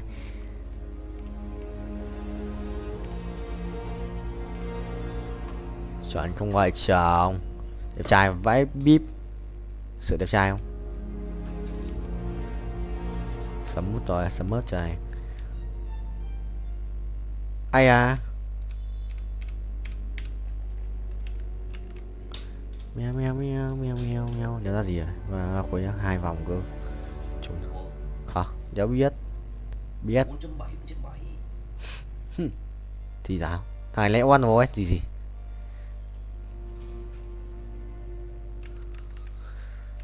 Chết ngay. Chuồn ông. Perfect. Nhiều record này, ngon. 460 không? 60 rồi. Ngon. 61, 62. Đâu đi 62. Ô, đây rồi. Còn lao nữa phải không?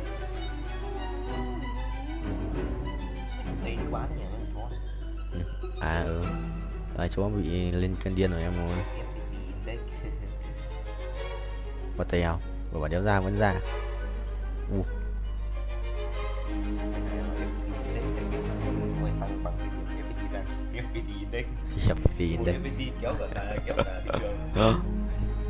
Mày trốn vẫn dạo ăn mà, đéo hiểu. Vừa nó có hiệu định thần rừng anh không chơi. Cái định mệnh một định mệnh một thần rừng rồi. Anh mà biết đánh chết 10 thì sẽ là 6 thần rừng 7 định mệnh. Khiếp, mày sấy kinh rồi. Nằm vào gỡ lỗ đúng không vậy? Huy nhân được không? 28 máu chắc thế. Chắc thế. Gì? Mèo mèo mèo mèo. Ôi dạ sao có này đây? Cái gì? Thì anh vừa bảo đấy. Thế anh mới để im thằng kia ở đấy nhá. Mèo mèo gió lắp thế. Chi. Ủa nó vậy chồng. Thôi kìa. Vậy. Có Huy cầm cái kìa, sự phân nhau. Từ xem cái thằng này á. Nổ không vậy? Thôi xong rồi, mày đi. Thần tài biết điếp ấy, thần tài biết điếp mà. Rồi anh gặp rồi, nó biết điếp mà. Anh gặp nó lúc đầu của biết nó biết điếp ấy. Nằm 4 vào. Sao được? Chứ cũng vậy. Ký thua. Xin ra bao. Check. আব্বা আম্মা যদি তোর ছোটকালে জানতো তোর হাইটের লগে তোর গাদামির হাইট একটু বাড়বো তাহলে নিজ দিয়ে এমনিতেই 6 ইঞ্চি কেটে দিত তোর আর গাদামি বাড়তো। শুন, আব্বা আম্মা যা বলে তা কর, বিয়েটা কর আর আমার রাস্তাটা একটু ক্লিয়ারটা কর। ও, আমি তোমার পথের কাটা না? তোরা কেউ চাস না যে আমি পড়াশোনা করে এই নিজের পায়ে দাঁড়াই? তুই তো নিজের পায়ে দাঁড়াস নাই, তুই তো আমার কাঁধের উপর ভর করে দাঁড়ায় আসছিস। এই আরে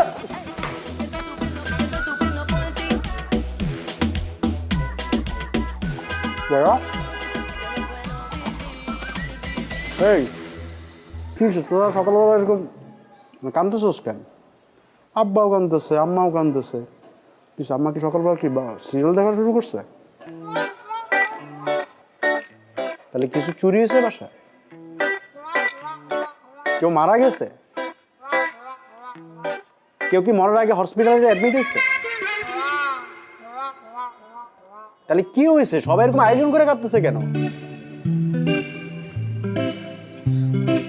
বাবা মা বলতেছে আমার নাকি পড়াশোনার দরকার নাই, ধান থাকলে নাকি ধানের মাঝে চিটাও থাকে, আমি নাকি চিটা। হ্যাঁ, তোর তো ঠিকই বলছে।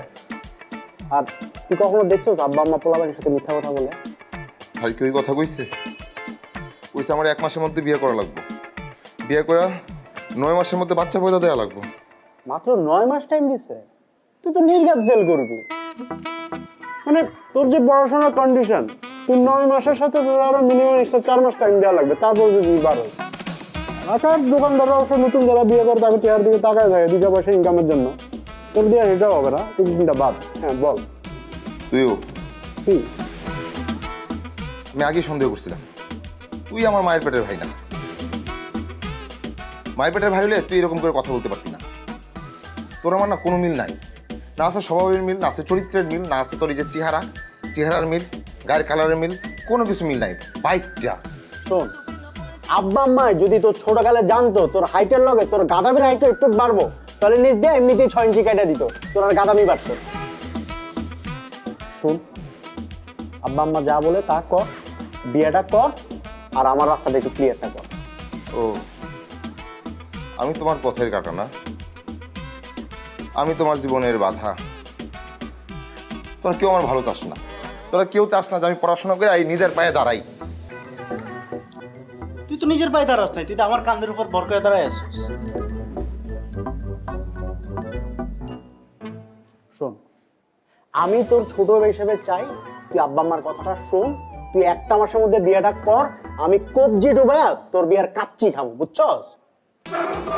এই আরে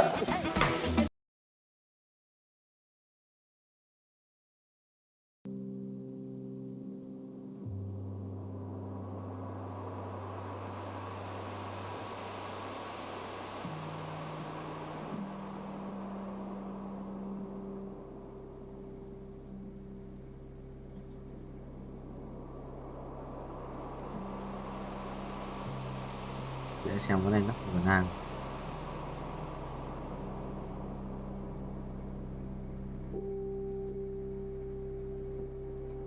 Thừa reverse 2 lần mà. Qua đây kiếm tiền để reverse nha. Chẳng mà sao chúng nó cứ chơi ở đây.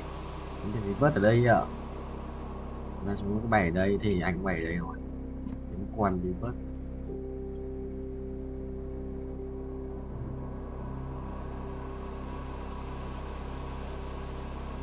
Rồi ra khỏi xe.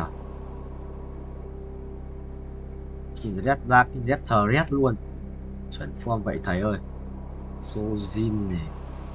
Sojin tiềm năng này. Kiếm đồ cho Asia rồi. Có quan trọng gì ra đâu. Sắp đủ đồ.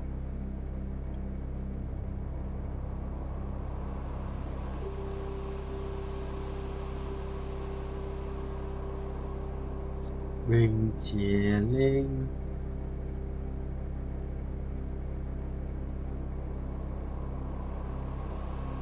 Đầu ra quan giỏi mà cho huy hiệu thần rừng thực sự là hợp lý đấy thầy. Quá là hợp lý. Luận đầu này để tài chính. Tắc kè phải thần rừng cũng vậy, tắc kè loài mắt.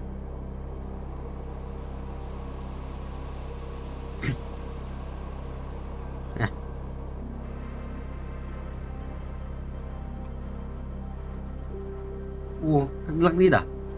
Lắc đít ra sau. À, đẹp đấy nhỉ, đẹp đấy. Là đẹp. Không sao đâu bạn ơi. Không sao. Ngồi đầu. Bạn không biết.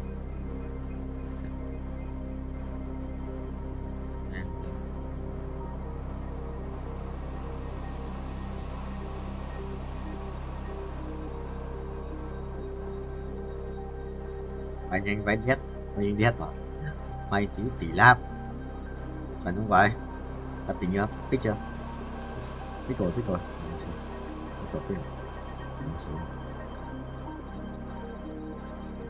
Chịu rồi. Phải bay trên đỉnh một lúc không xuống. Wow. Có phần nữa theo hết 38.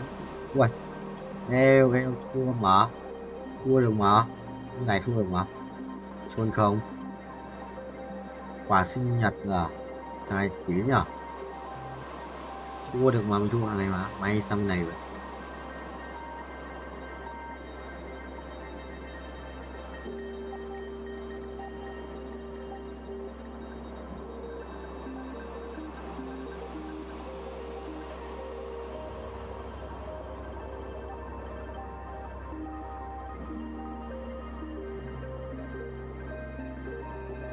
Ok, đấy, đây đã tự di chuyển, là thầy di chuyển, là thầy chỉnh hai bên là xong. Binh không phải, binh không phải, binh không thầy ơi, binh không thầy ơi, binh không thầy ơi, binh không thầy ơi, binh, ai á, chôn tao.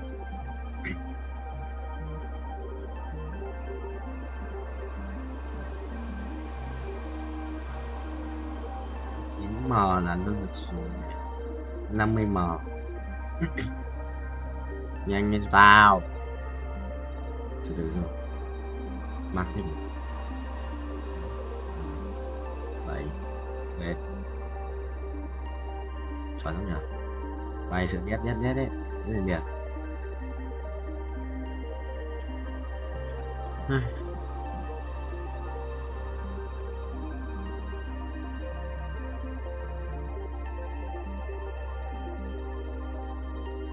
Vậy gì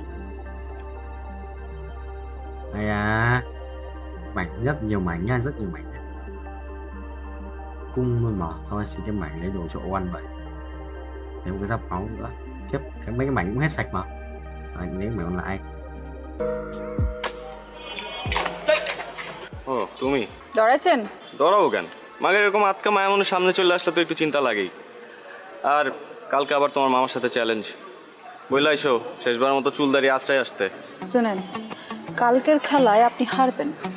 বাবা confidence দেখছো মেয়ে।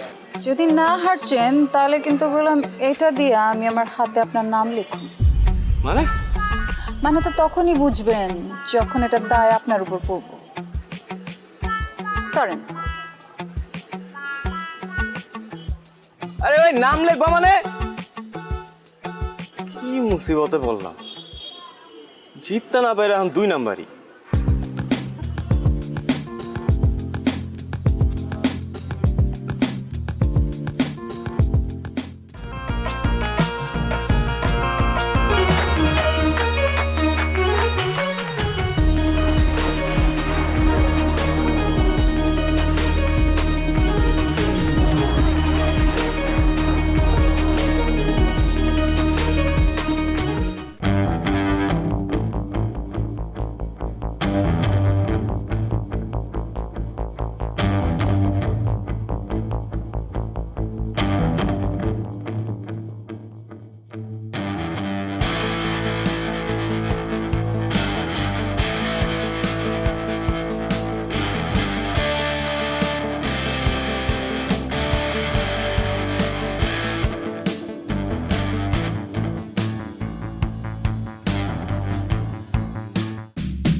কি করতেছ? এটা কি করলি তুই মামা বলতো? শেষ পর্যন্ত ওই হাবলু মামার কাছে। সরি বলছি তো, মিস্টেক হয়েছে। আর এটা খেলা না, খেলাতে হার জিত থাকি। এই কথা তুই বলতেছিস? 3 বারের চ্যাম্পিয়ন নিলয় বলতেছে এই কথা, শেষ পর্যন্ত খেলায় হার জিত থাকেই। হ্যাঁ বলতেছি, এবার হয় না আগামীবার হইব। আর শোন, আমাদের না বয়স বেশি হয়ে গেছে, ঠিক আছে? এখন এটা জুনিয়রদের করা কাম, আমরা অনেক সিনিয়র হয়ে গেছি। এই দাঁড়া দাঁড়া, জুনিয়র? হ্যাঁ, কোন অ্যাঙ্গেল ওই হাবলু মামার তো জুনিয়র মনে হইলো? কত দেখি। এই কথা শোনার পরে ওই হাবলু মামা সানফ্লাওয়ার তেল মাইরা ঠিক ঠিক করে হাসবো। তুই এমন একটা কাজ করছিস মামা, এলাকায় মুখ দেখানোর মতো অবস্থা থাকলো না। টাকা দিতেছি, একটা কাজ কর, বোরকা কিনা পিন্দা ঘুরতে থাক, ঠিক আছে? এলাকায় মুখ দেখাইতে হইব না। দাঁড়া দাঁড়া দাঁড়া, আমার মনে হইতেছে কেউ তোরে তাবিজ করছে। তুই কখনো তো এই কথা বলার ছেলে না, কি হয়েছে কত? কোনো তাবিজ টাবিজ কিছু না। আর শোন, আনোয়ারের রহিম বাবুর ছেড়ে আনতে পাঠাইছিলাম, কই হয়? ভাই আসসালামু আলাইকুম ভাই। ওয়ালাইকুম আসসালাম। আনোয়ার কই? ভাই পাড়ায় কই জানি গেল গা ভাই? কামটা কি হলো ভাই? কালকে গেমটা এটা গেলেন? যাওয়ার হইছে, কাজের কথা আসি। লাইলির পার্টিতে কাচ্চি করে দিব না ভাই, পারুম না, মাফ করে দেন ভাই। আপনার লেগে আমার জানা আছে, রুমাইয়ের লেগে আমি ভাই কাচ্চি বাচ্চি রাখতে পারবো না ভাই। কি কই? রহিম ভাই মাথা ঠান্ডা, মাথা ঠান্ডা।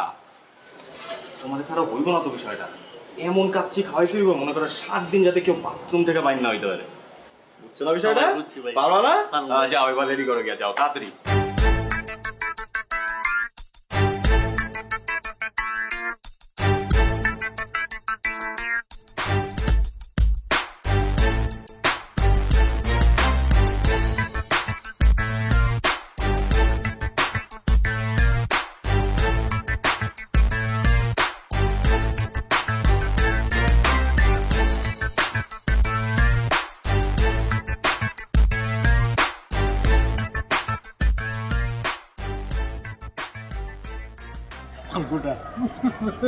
একটু বড় খবর হইব।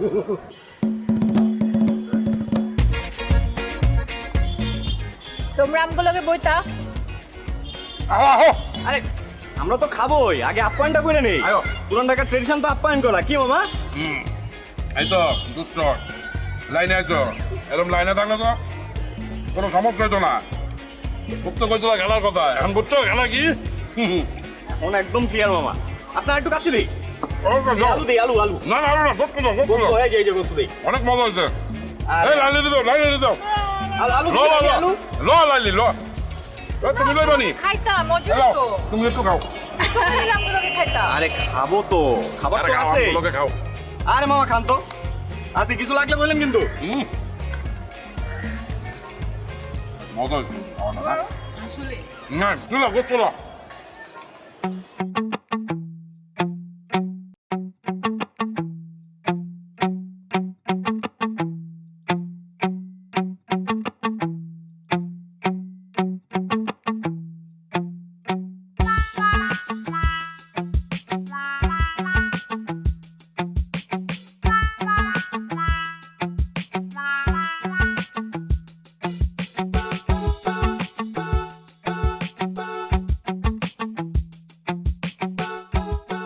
এইবার লইয়া কয়বার হয়েছে ভাই 5 বার তোমার এত করে কইছি যে একটু কম কম খাও মাগনা খাওয়ান পাইলে হুদাই হামাম করে খাও দুলা ভাই আমি তো মাগনা খাওয়ান খাই ভাই আমরা তো বাজেতে জিতছি আর আমি তো পরিমাণ মতোই খাইছি বিশ্বাস করেন দুলা ভাই আমি নিশ্চিত ওরা খাওয়ানোর মধ্যে কিছু মিশাইছে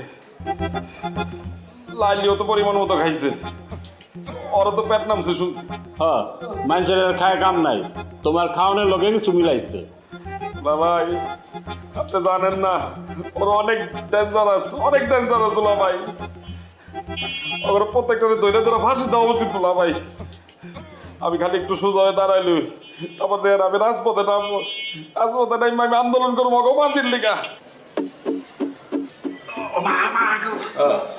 যাও তুমি তোমার কামে যাও আমি তোমার লেগে কেড়ে বয়ে থাকো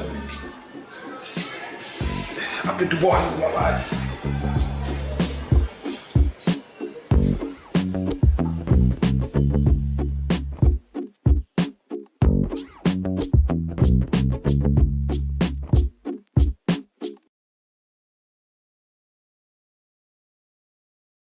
này sao thế nhỉ sao thế ít ít nhỉ? Nổ boom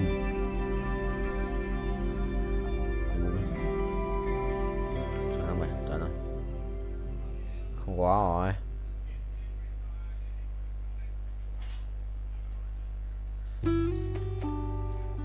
rồi cút xong cút meo meo meo meo meo meo meo cái gì đấy lò đắc bù bù làm mau vậy chọn cũng vậy để lái nha, thầy lái tốc độ cao xem con lái từ từ mày ấy hả xít được so ride cut in high speed đấy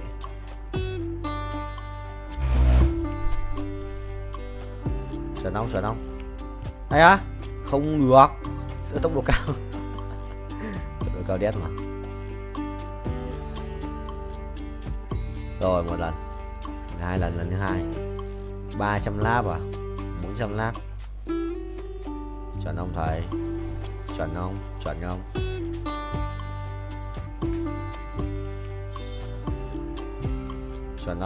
chuẩn không ui tốc độ cao đấy 378 lap chứ 400 này à bắt đầu thua bài khỏe đấy 2299 á mày đấu sĩ á mình lắp vào mày đừng méo ăn uống đầy đủ nhỉ thằng này được ăn uống đầy đủ 2299 là phải không tự động chuyển hóa bản đấu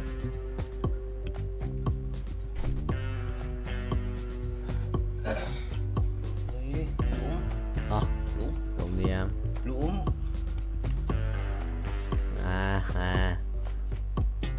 ô ở chấm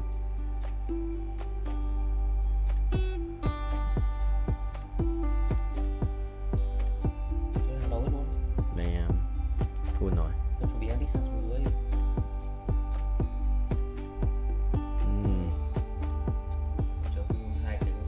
không biết ok thầy ơi mày sẽ ra ở cát lâu rồi 15 phút well played bro lái luôn đấy lái bình vua lái racing boy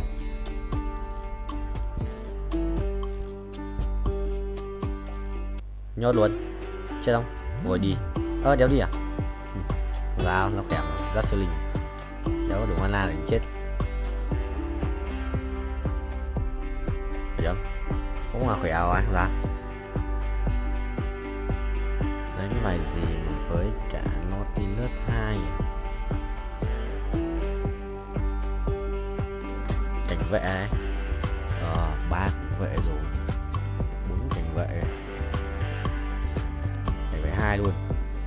Còn biết. Tưởng ra cái gì á? Có cảnh vệ à? Ui, bài này đánh As cảnh vệ nhờ. Hóa cung xanh à? Được phết.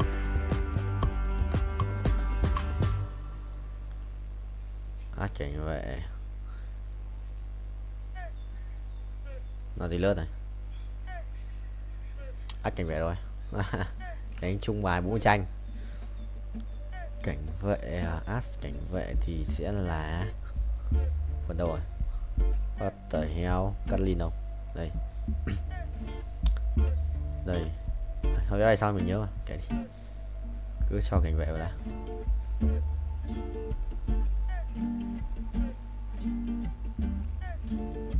Bùi gỡ. Cái bùi gỡ. Rồi, vừa đủ. Vừa đẹp. Cung xanh này. Vô cực rồi. Cung xanh vô cực với cả cuồng đao à? Dấu có cuồng đao. Xít quá. Chắc là chim quá rồi. Chắc thế. 82 máu à? Trốn nhỉ? Sẽ một chút trốn đấy. Mình sẽ lái cái này trước. Ok. Tốc độ cao đét. Ok được rồi.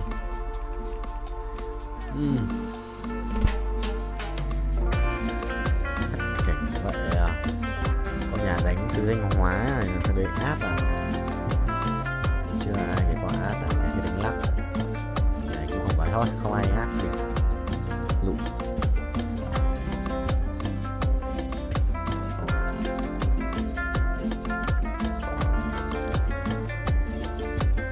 Lụm Nissan luôn mà có gì này?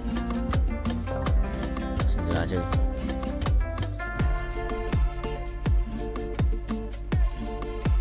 Nắp tổ xin ra tạm đi.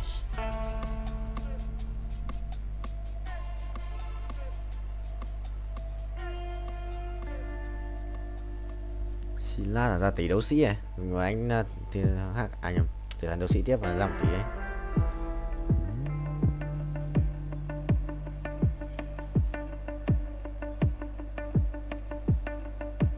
Tỷ đấu sĩ ạ.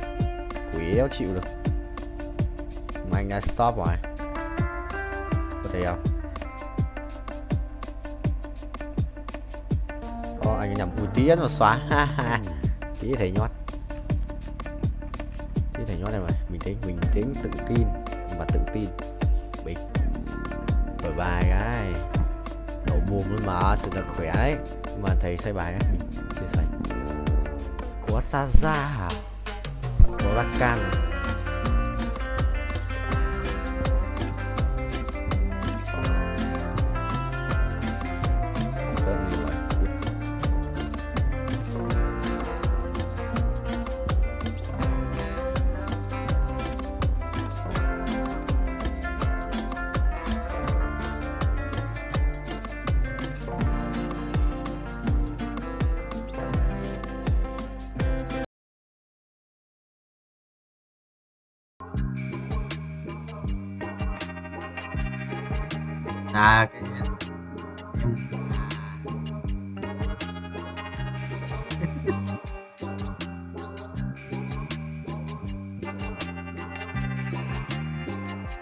Cái con mua gian thực sự là phế vật đấy, đánh tí xong mua gian cái đấy đúng phế mà.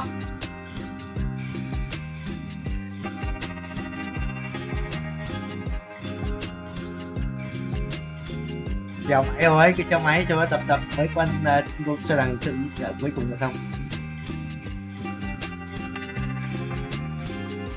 Đây cái đây là lần thứ 2.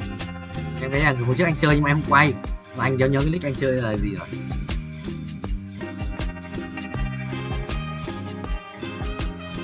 Bảy có thằng đép hẳn là Minh Dương, thằng Minh Dương. Bình Dương xuống hết tiền thật. Tiền không?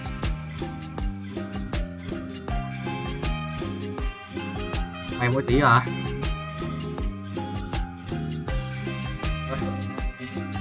Đi bớt rồi, không vừa anh bay hơn 20 vòng rồi đi bớt rồi bay. Anh chưa cả ấn nổi, anh chưa cả tăng tốc của ta thế.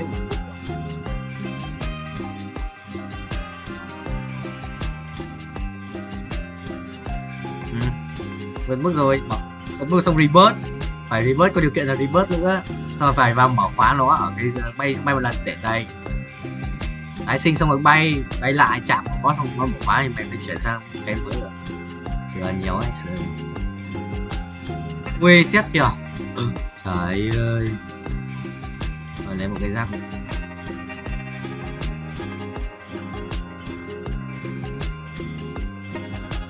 Chuẩn không?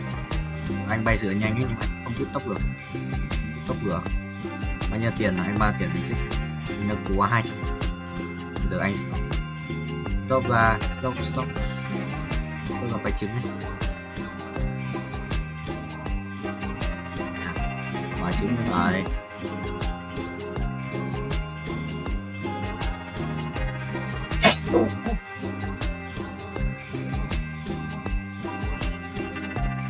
Bình thường stop phải chúng này đâu nghe các móng chân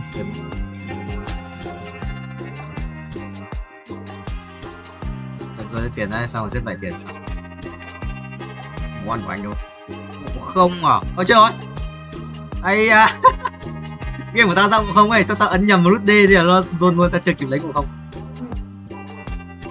dấu dạo game nhầm D rồi mà anh đang vợ chồng. Anh phải chỉ 7 phải không? Mà là vãi lìn game hay vãi gì không biết gì nha. Tiếp xem này. Rồi. Một trong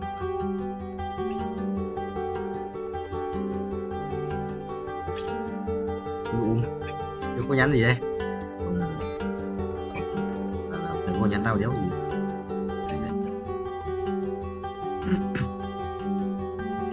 Yes. Ngon, được, đúng rồi, ngon đấy. Nhờ mời anh sang nha.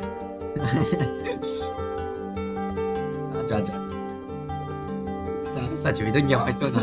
Phải chơi nào? Ai bảo mày đi? Ai bảo mày đi?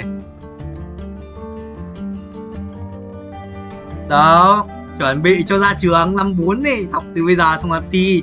Chứ giờ nó học mà xong là hết năm sau tốt nghiệp nó có thi được không vậy? Chôn mà. Giờ mày học IELTS để chuẩn bị tốt nghiệp thực sự có kịp không? Giờ chuẩn bị tốt nghiệp mới học IELTS thực sự kịp không? Bảo từ trước cái đéo học có nên lười lên lợn đi. Bảo trước học cái đéo học. Hỏi anh từ đầu năm 2 đéo học. Lúc ai biết nó thấy lúc lợn đi. Không có đến lúc được gì lúc mình lúc bị lợn đi.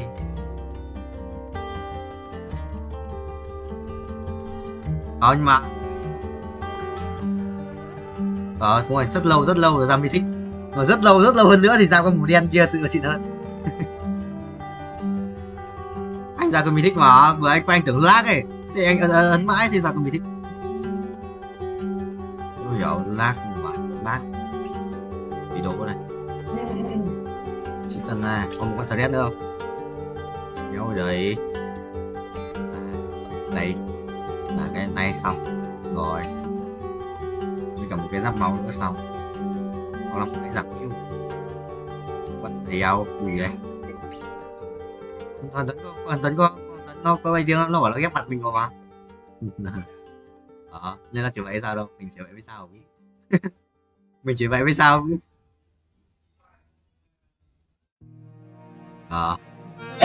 Dead của anh đâu? Tôi dead của anh đâu? Dân xong trứng rồi. Đúng rồi, dân xong trứng vẫn thế thôi. Về qua cái bay đi.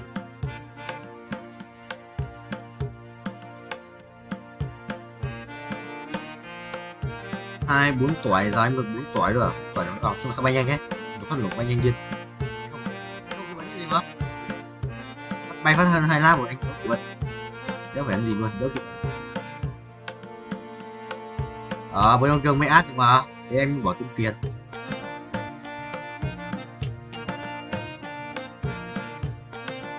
bóng 9 mặt người đóng nhưng mà chắc muộn hơn tại về 9 về đấy gì bớt á tài sinh nghe vẫn thế mà yếu hơn rồi không chưa để anh sao con em màu trắng nhỉ cái để con vàng đây để thầy quay lại thầy vừa quay ở đây vẫn đập chữa cho đồ mua cho một chút kim cương ấy có đâu không gọi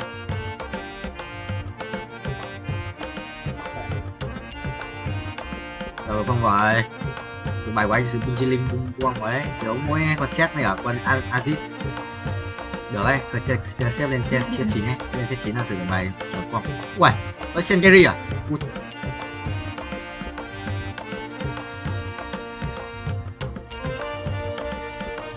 chắc có chỉ luôn đi qua 2 bạn thì thế chắc thế vừa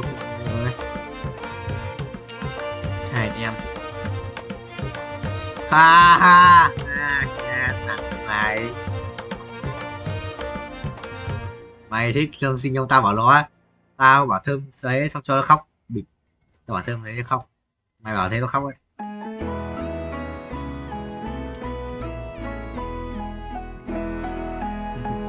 không biết rồi nếu biết thôi tao ở nhà Vũ Tiên thêm Vũ gửi tao nếu anh xem mấy cái bài của chúng đang tao không biết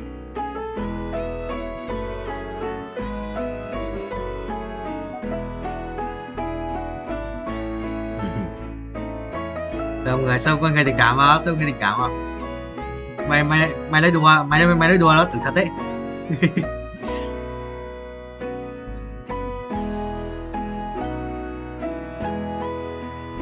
Quại chưa hả ai ở đây hả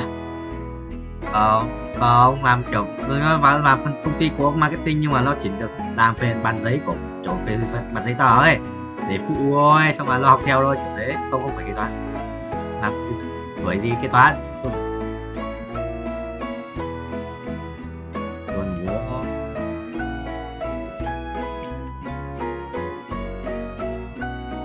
du lịch 35 về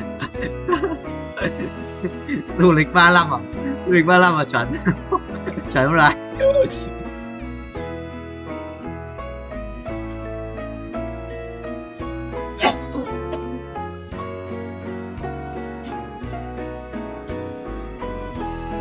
wow cho thằng Cường ao rồi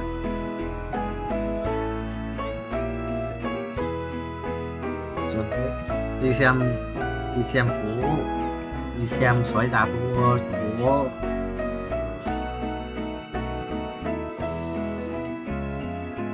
ở trong người anh đang bay quanh đường ôi nó xuống đây rồi vì nào yếu nào cả sao biết sao biết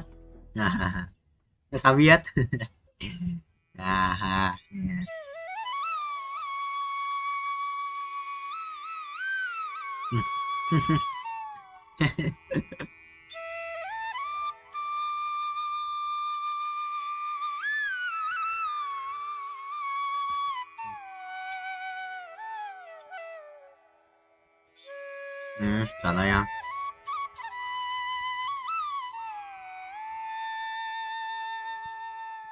vừa vào phát tôi xuống thì thôi gì đúng gờ luôn vừa vào phát tôi xuống thì gờ luôn đâu à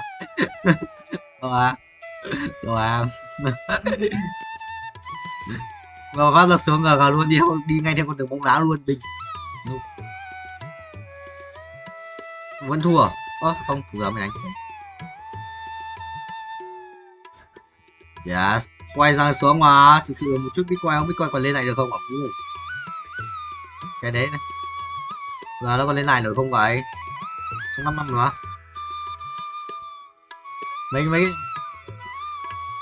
Mấy cái thằng quỷ